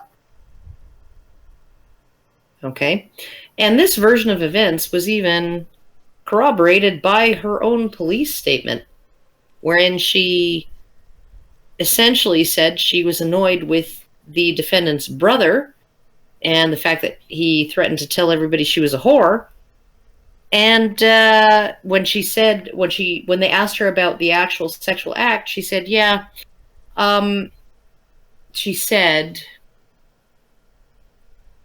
like, I wanted him to whatever. I don't care when he did that to me, like I wanted him to do it. Exact quote on her police statement. Right? So, her version of events was that she was alone, vomiting in the bathroom. This guy snuck in ninja style right? She actually used those words, ninja style, right? Snuck into the bathroom ninja style, announced that he was going to have sex with her, then picked her up, dragged her skinny jeans, set her down in the sink in the bathroom, pulled her skinny jeans down so they were bunched around her ankles, somehow managed to get his anaconda of a tongue into her vagina while it was pressed up against the front edge of the sink basin, while her knees were pressed together by the side walls of the sink, and then raped her with his penis as well while she was in this position. So the judge is trying to visualize mechanically how is this actually happening, right? How is he getting his tongue and his penis into your vagina when you are telling me you were sitting in a sink with skinny jeans bunched around your ankles? Right? So the side walls of the sink would be pressing her knees together. The skinny jeans would be helping that out. How is this physically possible? So he said to her, why didn't you sink your bottom down into the bowl? Why didn't you hold your knees together? And it's a totally different... Very valid questions. And then his judgment, right, to acquit, was based on none of that. It was based on none of that. It wasn't even based on, well, you could have prevented him from doing these things just by, like, you know, not helping him do them. You know, actively, aggressively helping him get access to your vagina, right? Like, none of that was what his decision was based on. His decision was based on the testimony of the other witnesses. That contradicted her story. That contradicted her entire story, right? And her police report, which also contradicted her story. But of course, every feminist publication out there lied about it. And the mainstream they lied media picked about it up, the entire context. Right. So this judge's career is over. He had to resign in disgrace. He had to step down from the bench, right? All of that stuff. And we don't have double jeopardy in Canada. Yeah, that... So you know what? This poor kid, Alexander Wagar, was tried a second time. Oh, wow. So he sat in prison for 2.5 years awaiting his second acquittal by a different judge who was presiding over a different prosecutor, right? Okay. His mother died while he was incarcerated awaiting that second trial, right? There's nobody who gives two shits about the fact that this girl, right, fucked his life, okay? And on top of that, the second prosecutor tells the press, oh, this is a case of justice denied. It's going to have a cooling effect on the willingness of women to report their assaults, right? Because, you know why? Because feminism, right? And I'm looking at it and I'm going, she told the fucking police that she was that she wanted him to do it. Right? Yep. And I'm like, what the fuck is... Because I think you've made the point of the story, and we have somebody with a dying phone that wants to hear a super chat. Jesus Christ. No, Albert Nada. We don't get super chats from Jesus. But Albert Nada gave us $5 Canadian and responded to the statement about Christy Winters being fallible. Said, of course she's fallible. She isn't named Albert.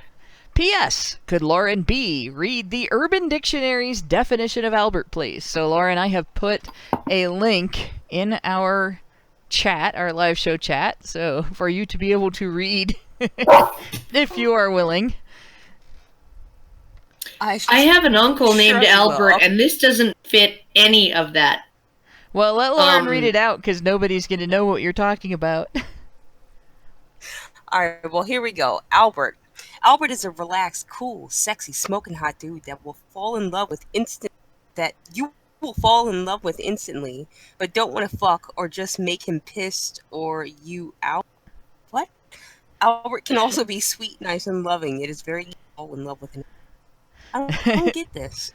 I guess somebody I- somebody who likes Alberts. This is something that people do on Urban Dictionary all the time. Like, that's the first one.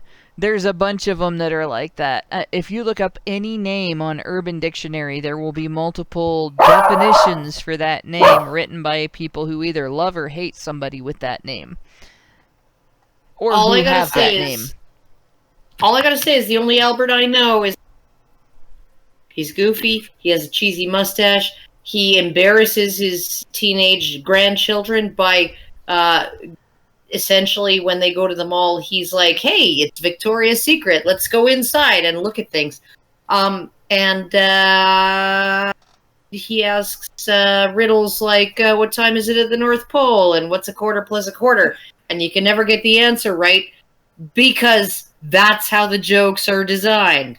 Well, you should tell him when he wants to go to Victoria's Secret. We're so sorry, Uncle Albert. We're so sorry, but we haven't any time. But in any case, there's Albert's super chat. I just want.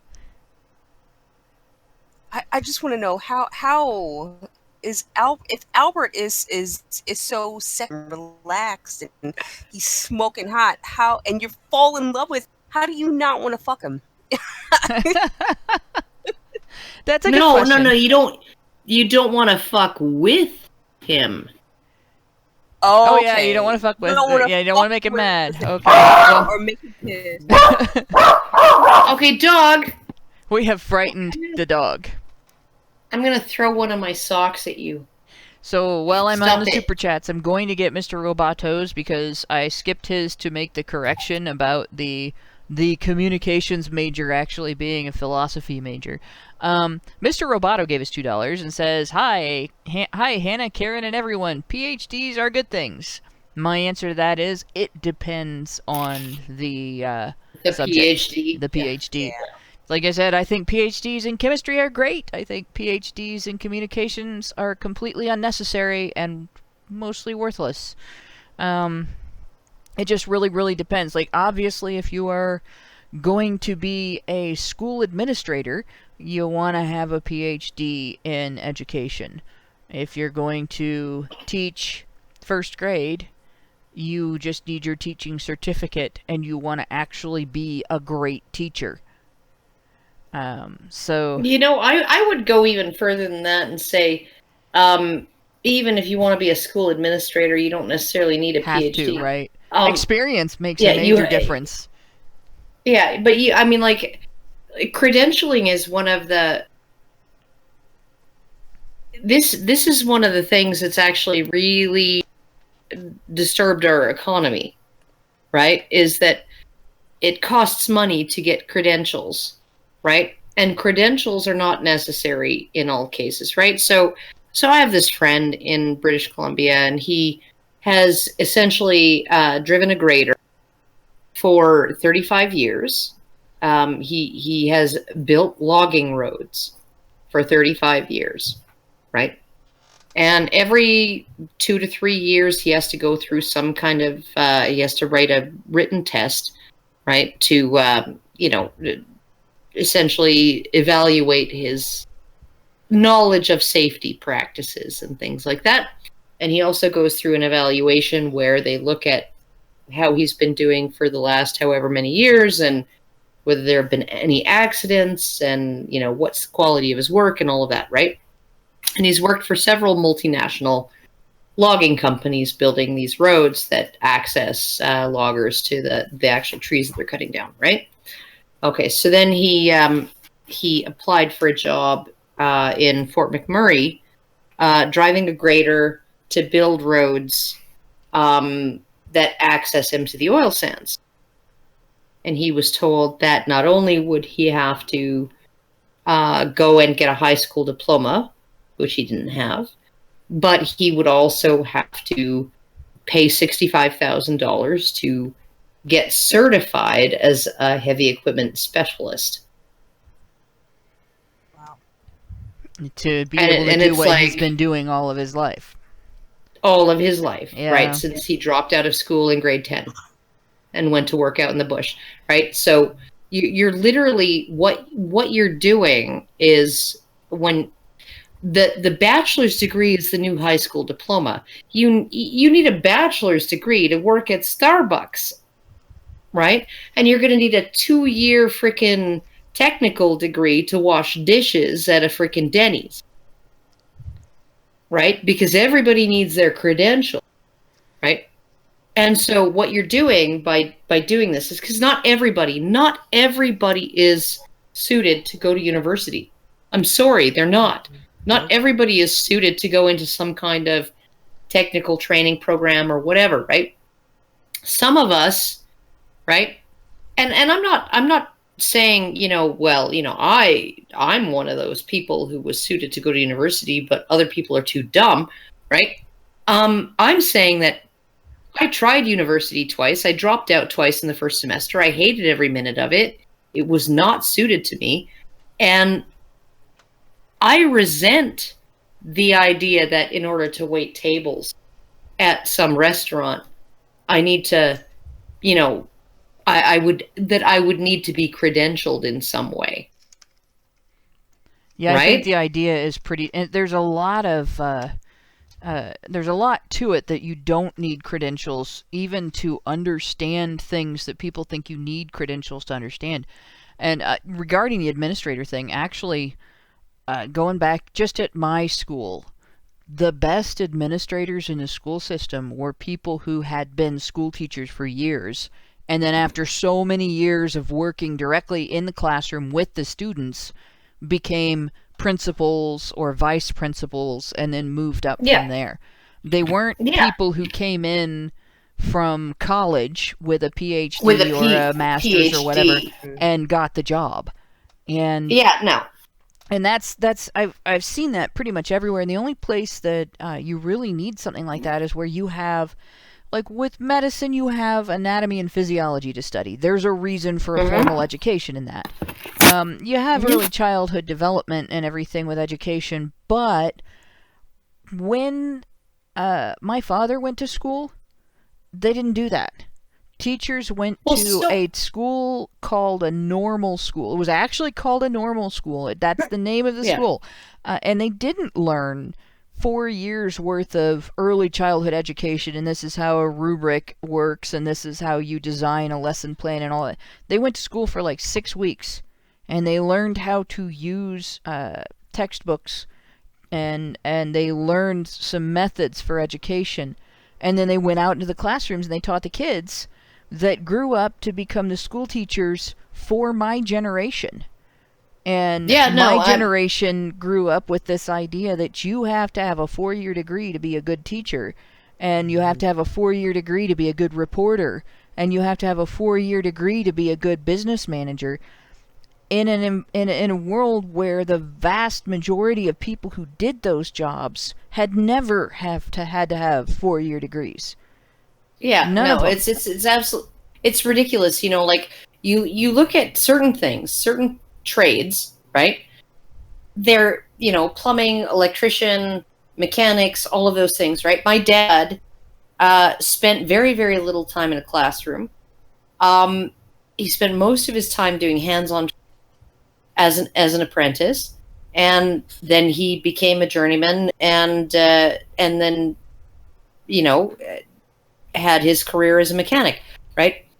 And he earned while he was learning, right? But what we're seeing now, and this is how nurses used to be taught. Nursing school used to be 1 to 2 years.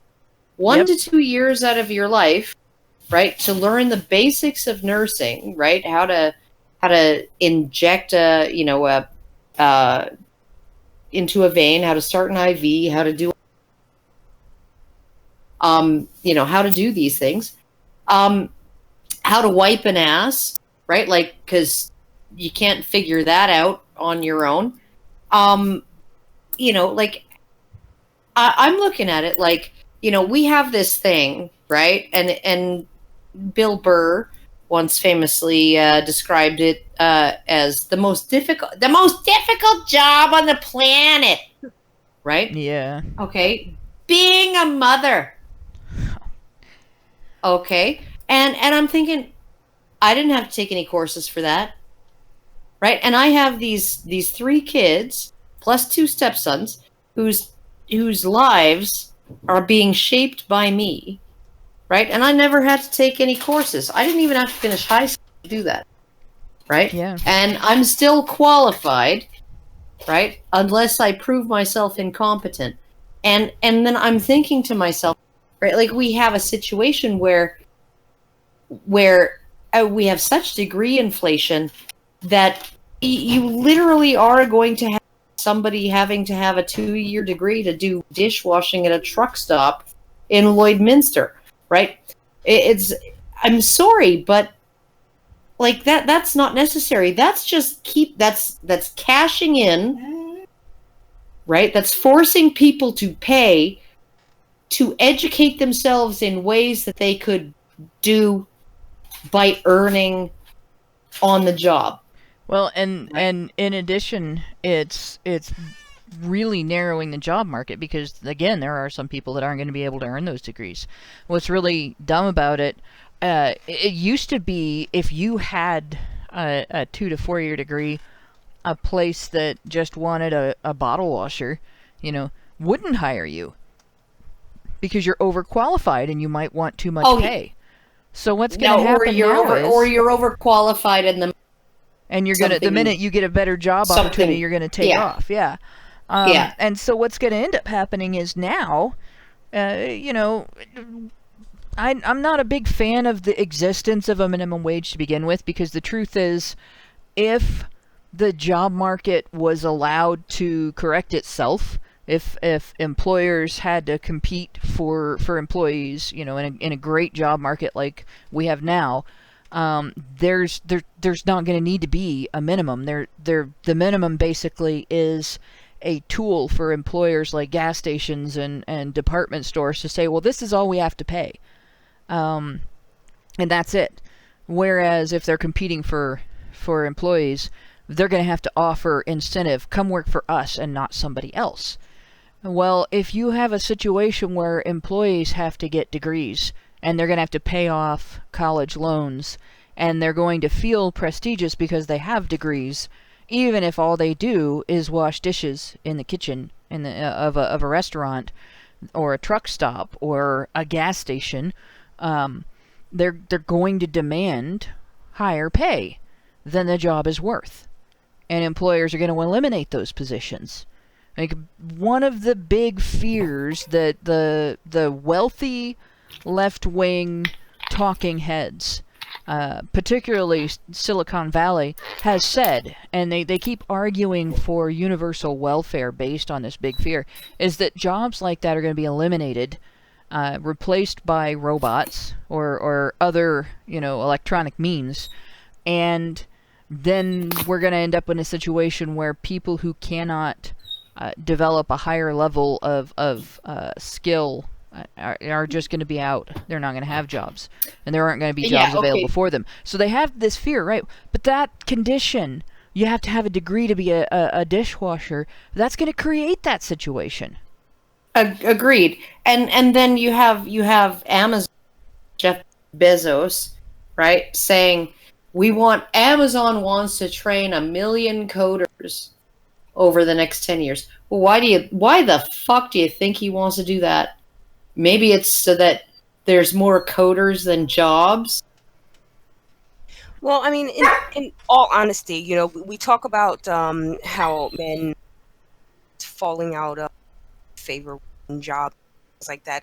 I think coding is something that, should be encouraged for young men to go into, because, you don't have to be super smart. It's something you can do. And sure, yeah, but at the same time,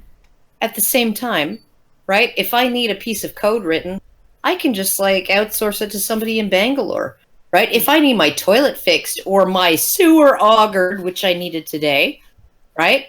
I can't outsource that to somebody who's going to do it for a tenth the price, who lives in Bangalore, right? Yeah. I have to get somebody in my city who is prepared to come and do that thing for me, which they weren't able to do, but they were able to actually get my drain sort of running and draining. But, I still have, there's still a whole bunch of freaking, and this is work, right?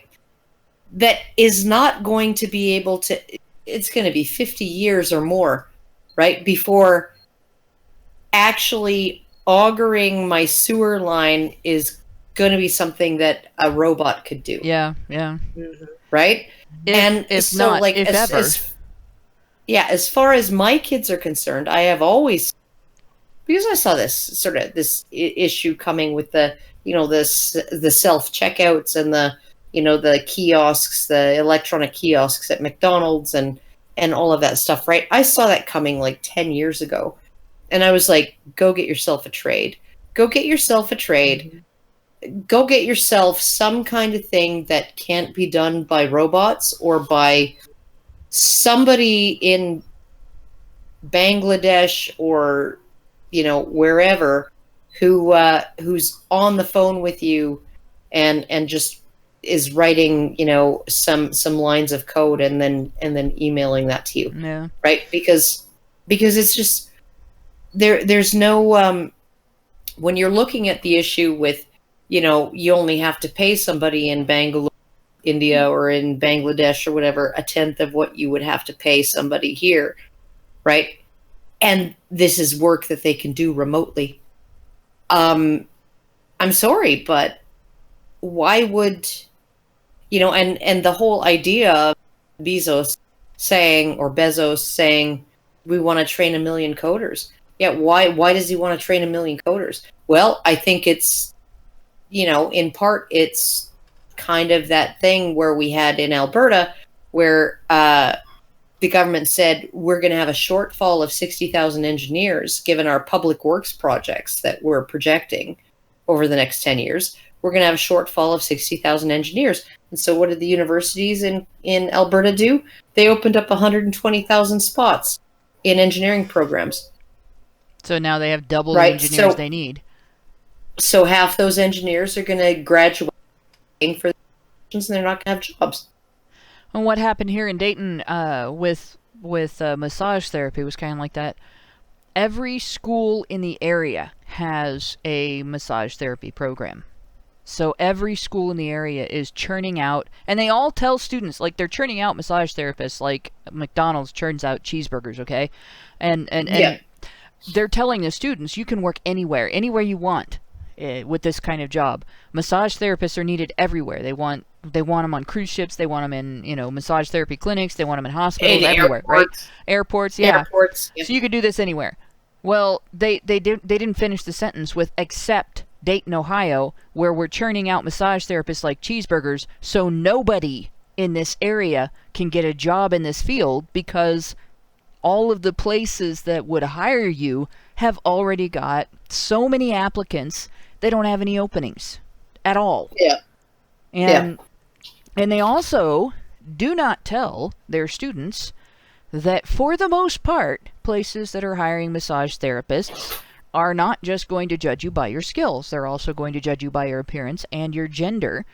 And it's an unfair fact of life that people who are injured at work are more likely than not going to be men, and they don't want to be touched by another man. So they are not going to hire. They aren't, honestly, when I was injured, it didn't bother me to be massaged by a man or a woman. But a lot of times, a man who is straight doesn't want another man rubbing on him. There's a different level of aversion there. Women have a higher tolerance for that.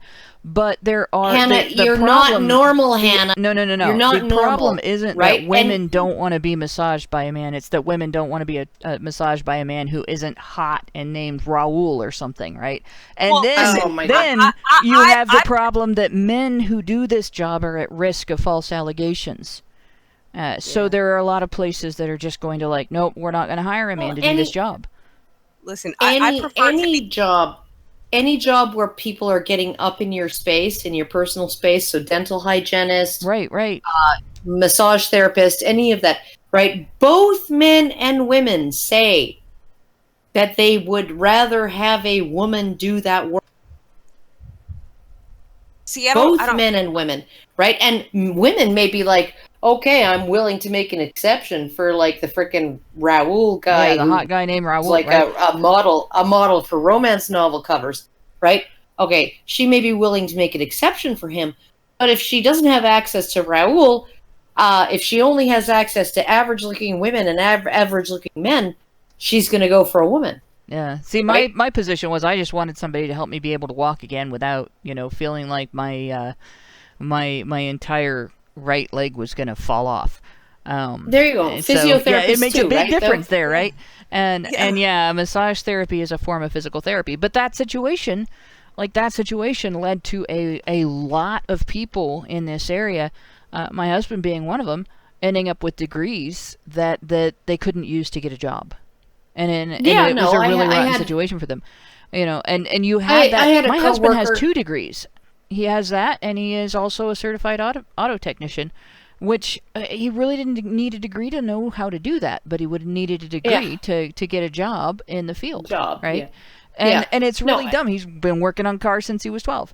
But I'm going to get back to the super chats because it is 9:42 here, and normally we are done with the super chats by this time. So let's see, we were at we've had several super chats and it's moved my list on me. Of course, she's fallible. There we go. Amazing Critterman gave us $5 and said, Christy blocks and unblocks me on the regular. She's got a list for that. French Honey Badger gave us $2 and said, example, Stephen Molyneux is a professional philosopher. That makes sense.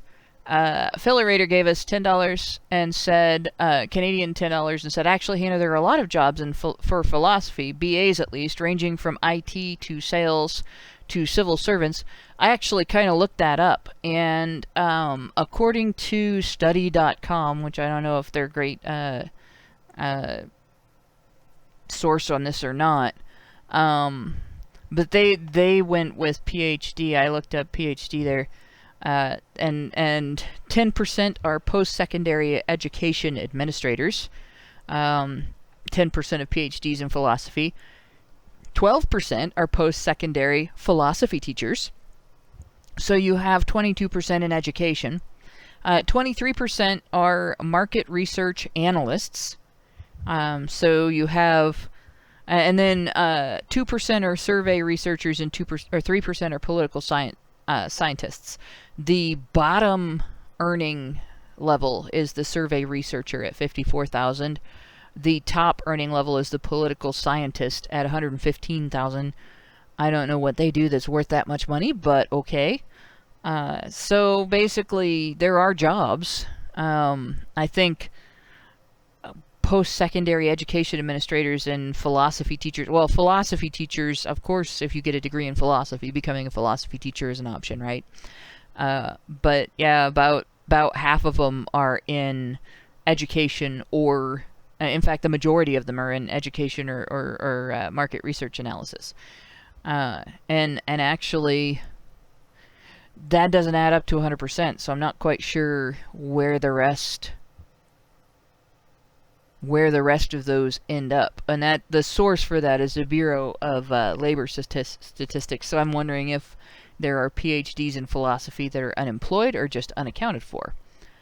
But yeah, so there's jobs in it. There's jobs in just about everything. But it sounds like the jobs aren't necessarily like you don't have to have a degree in philosophy to get a job as a school administrator or market researcher. And in fact, there are degrees that are more appropriate for that. So again, it's not a necessary. Like I would be very upset if one of my kids told me that they were going into philosophy. Mr. Obato gave us $2 and said, isn't McMansions more a USA thing than Canada? That I don't know. No. Actually, our neighborhood here which is full of houses that were mostly built in the 1950s and 60s. So small houses on large lots. It's in the process of what the city calls infill. So they bulldoze a house that a small, like, 2-bedroom house that was built in 1952, right? And then they put a massive freaking quadruplex on it, or a gigantic McMansion on that lot, right? Because these are very large lots, right? Because of, everybody assumed you were going to have a small house on a huge lot. So yeah, we're seeing a situation where there are houses that are going up sort of in our neighborhood in place of houses that were there that are 3 to 4 times the size of those houses. They take up almost the entire lot, which is already a large lot. You know what I'd rather have than a big house? This isn't even like where the lots are smaller, Jesus. Right? And you literally have a situation. The lots are designed to fit the house and a driveway and a garage and maybe a deck and 8 square feet of grass, and then you can shake hands with your neighbor from your kitchen window. These are big lots, and people are putting gigantic houses on them. So, you know what I'd rather have than a big house? I'd rather have a house that could get hit by an F5 tornado and still be fine. You know what I'd like? That's what I would. The building I'm in right now, the place where I'm sitting right now, the building I'm sitting in, got hit by an F3 tornado and took no real serious damage. We had a drain spout fall. The building that got hit on the other side of us first by the tornado lost some bricks at went into the building. None of the windows broke. There was one building on our apartment complex lot that had the roof taken off. But the houses, these are brick buildings. The houses in the neighborhood around us, there were houses that just got decimated. There were lots that had houses on them, and the houses are gone. They're just gone. Yeah. There were houses that, when the power came back on, caught on fire. If I was rich, I would build a house that was practically a bunker, and would have a root cellar that you could access from the basement, but wasn't under the house.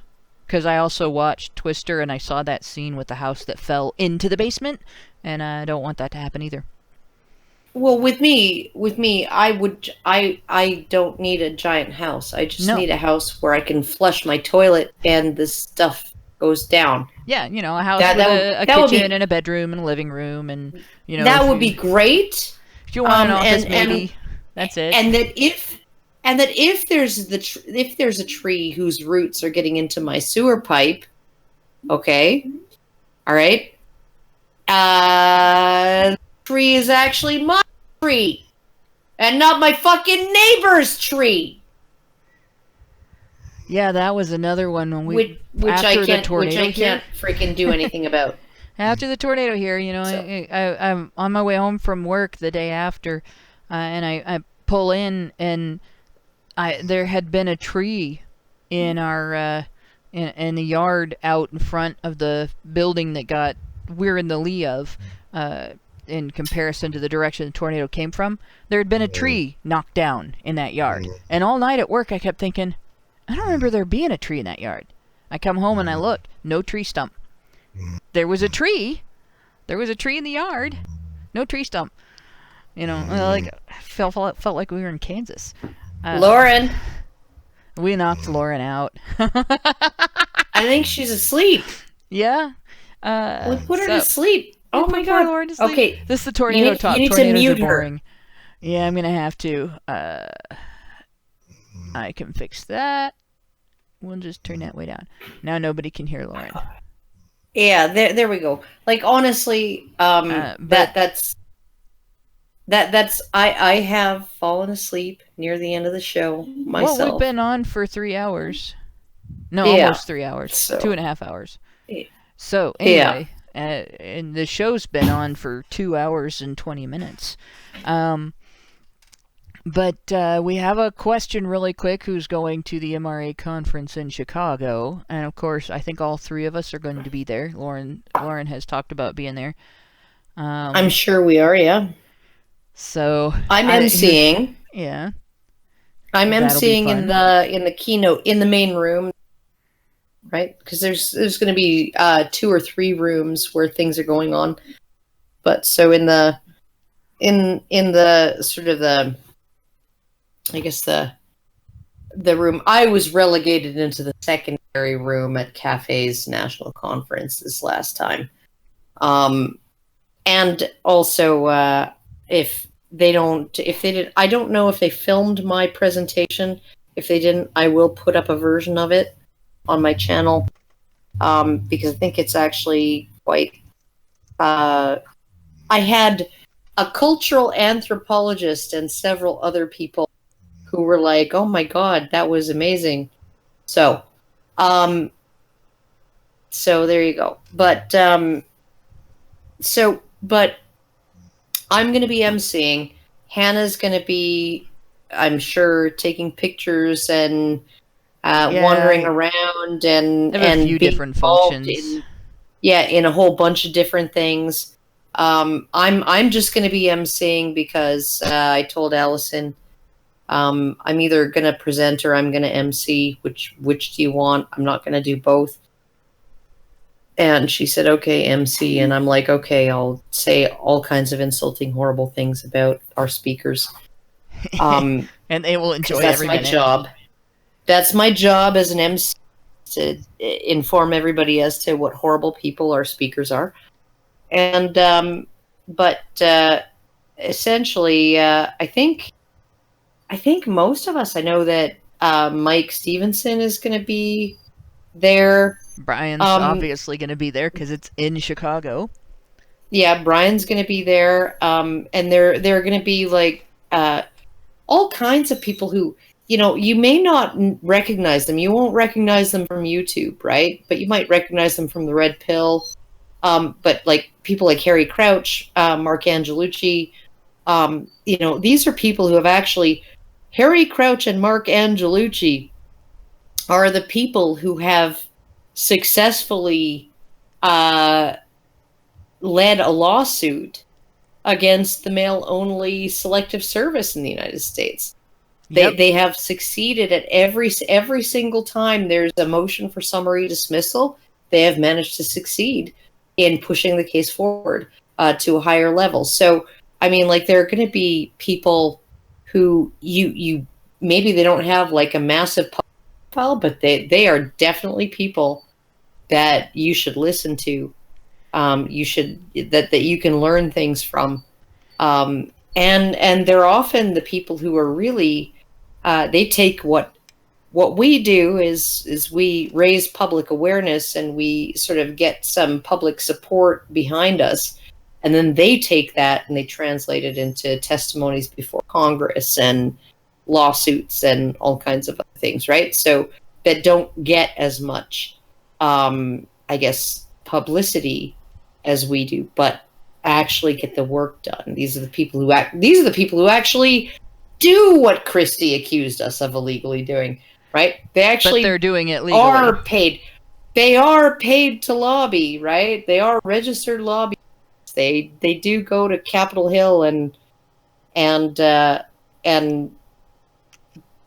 essentially like go and talk to politicians and all of that. So, I mean, and if you're a guy who's had to sign up for selective service, if you're a father who has a kid, that is in diapers, or who has had to deal with needing a changing table in a restroom, if you are a guy who has been in an abusive relationship and has needed help getting out of that relationship in California, bunch of different things like that. These are the guys whose hands to shake because they have engaged in boots on the ground activism in those areas. They have a whole list. If you look at ncfm.com, and I want to make sure I got that right. It's ncfm.org, not .com. Yeah. ncfm.org.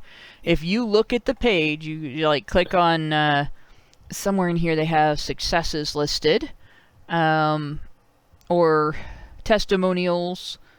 In their about menu, they have their history. In their issues menu, they have a whole list of discussions. In their action menu, they have their activities, their awards. So they have all these things that you can look through, and then on the side of the text on the page, you'll see what looks like a bunch of ads, but if you look closer, the top two are read about our successes and click here to donate. And they're both really important. Yeah. You can support the National Coalition for Men's Missions by clicking on the donation page.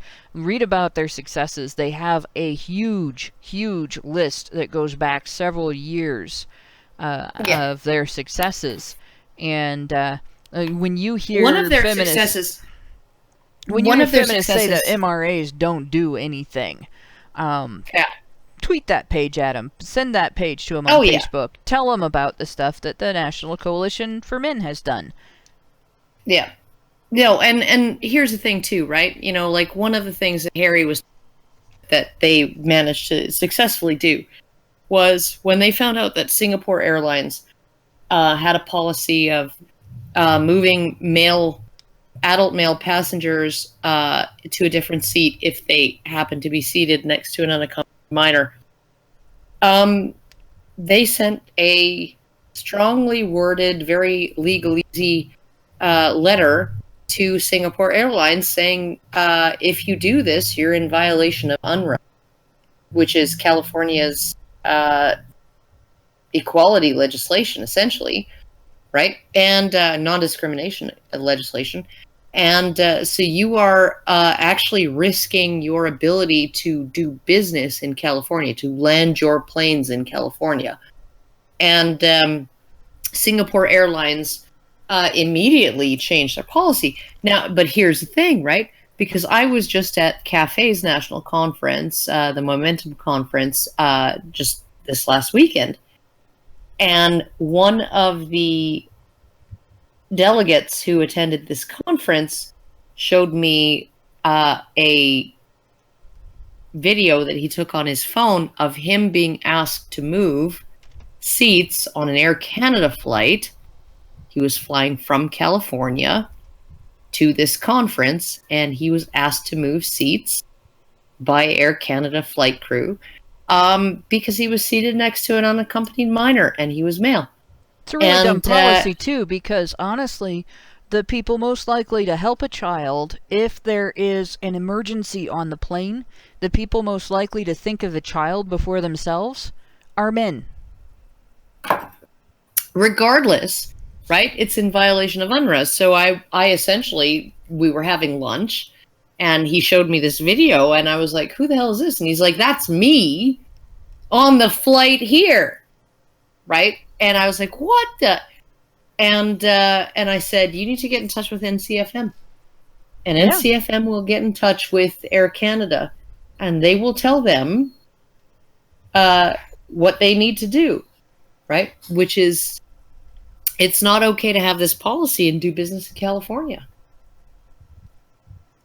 Right? So, I mean, and that's all stuff that happens without anybody writing a news article, without anybody making a big stink. It doesn't actually get any kind of publicity, right? It's just all stuff that happens kind of through letters and emails behind the scenes. And so these guys, right, who take sort of they take what people do who affect public perception, right? Who shift the Overton window, right? And they take what those people do and they bring it to Congress, they bring it to the Senate, or they bring it to an airline, right? Or they bring it to an organization, or they finagle their way onto, as Harry Crouch did, onto his municipality's Domestic Violence Advisory Council, right? These are the people who are doing really unsung work. They don't have a huge public profile. That's how they can actually do the work that they do, right? Is because they don't have that huge notoriety, and they do amazing things. So Yeah, I and think, it is. It honestly, would be, support them. It Support definitely them. would be a detriment for them to have that notoriety, because anytime men's rights activists try to do anything for men, feminists oppose it. Feminists protest. They protest against equally shared parenting bills. They protest it. Well, in fact, there have been articles written where they've tried to demonize the National Coalition for Men for their activism. They even protest against men having a voice in society. They protest against there being a documentary that actually lays out the issues that men face and the objections that men have to their circumstances.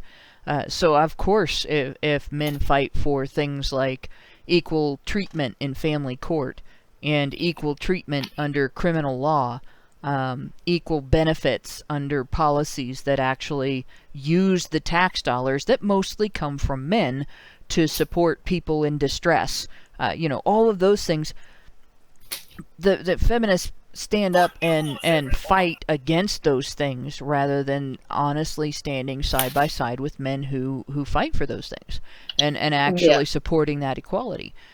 So it's kind of good that they have somewhat of a cushion between their activism and being openly stared at by the general public. But it's good that men's rights activists know about this, so that they can actually support, so we can actually support the initiatives and everything. I do have one more super chat I'm going to throw in here, and then I'm going to mention again the page where you can go to, if you haven't already, to get tickets to come to the convention. Do it! But let's start with French Honey Badger gave us $5 and said democracy is the worst system, including all of the others. French Honey Badger isn't going to be there, so I have no time or patience for him. That's not fair. I don't care. Well, in any case, I'm not here to be fair. He says democracy is the worst system, including all the others. It doesn't even work in theory. So, and that's our shout out from Ancapistan. Yeah, but no system works in theory. Most systems don't work in practice either. The only system that works in practice, at all, is capitalism, because capitalism relies on human life in order to actually function. Well, no, it relies on people being greedy, on people being selfish, on people looking out for their own interests, on people having, biases, right? So capitalism actually functions in accordance with human nature, right? All of the other, including Ancapistan, relies on everybody being on their fucking best behavior. I'm sorry, but I don't think a power vacuum is something that goes anywhere good. So, but if French Honey Badger wants to argue with me about that, he's welcome to join us in Chicago. Yeah, definitely come to Chicago. So, again, and I don't know if I put it in the low bar, so I'm going to look and see if I have. I don't think I did. I'll do that. But in any case, ICMI.info. Yes, ICMI.info has all of the information you need to get a ticket, come to the convention, find out what we're doing. It's got an about page. It's got a list of our presenters. It's got our contact information, and everything that you could possibly need to find out about the conference. Go take a look, tweet it, post it on social media, get tickets, come to the convention, come see us, and hopefully we'll see you there. And with that, we now have our 2.5 hour sausage again. And I am going to cut it off. Cut it off. Yes. Even though I think Lauren can't hear me because I think she has passed out. We knocked poor Lauren out. Hey, it's late where she is. Yeah, well, it's late where she's in the same time zone as I'm in. So it's late where we are. New York and Ohio are in the same. I think she's in New York and Ohio are in the same time zone. But thanks, guys, for sticking out the long sausage with me. Thanks to all of our listeners for sticking out the long sausage with us. And thanks again to everybody who works in the background to make HBR Talk happen. And good night, all. Good night.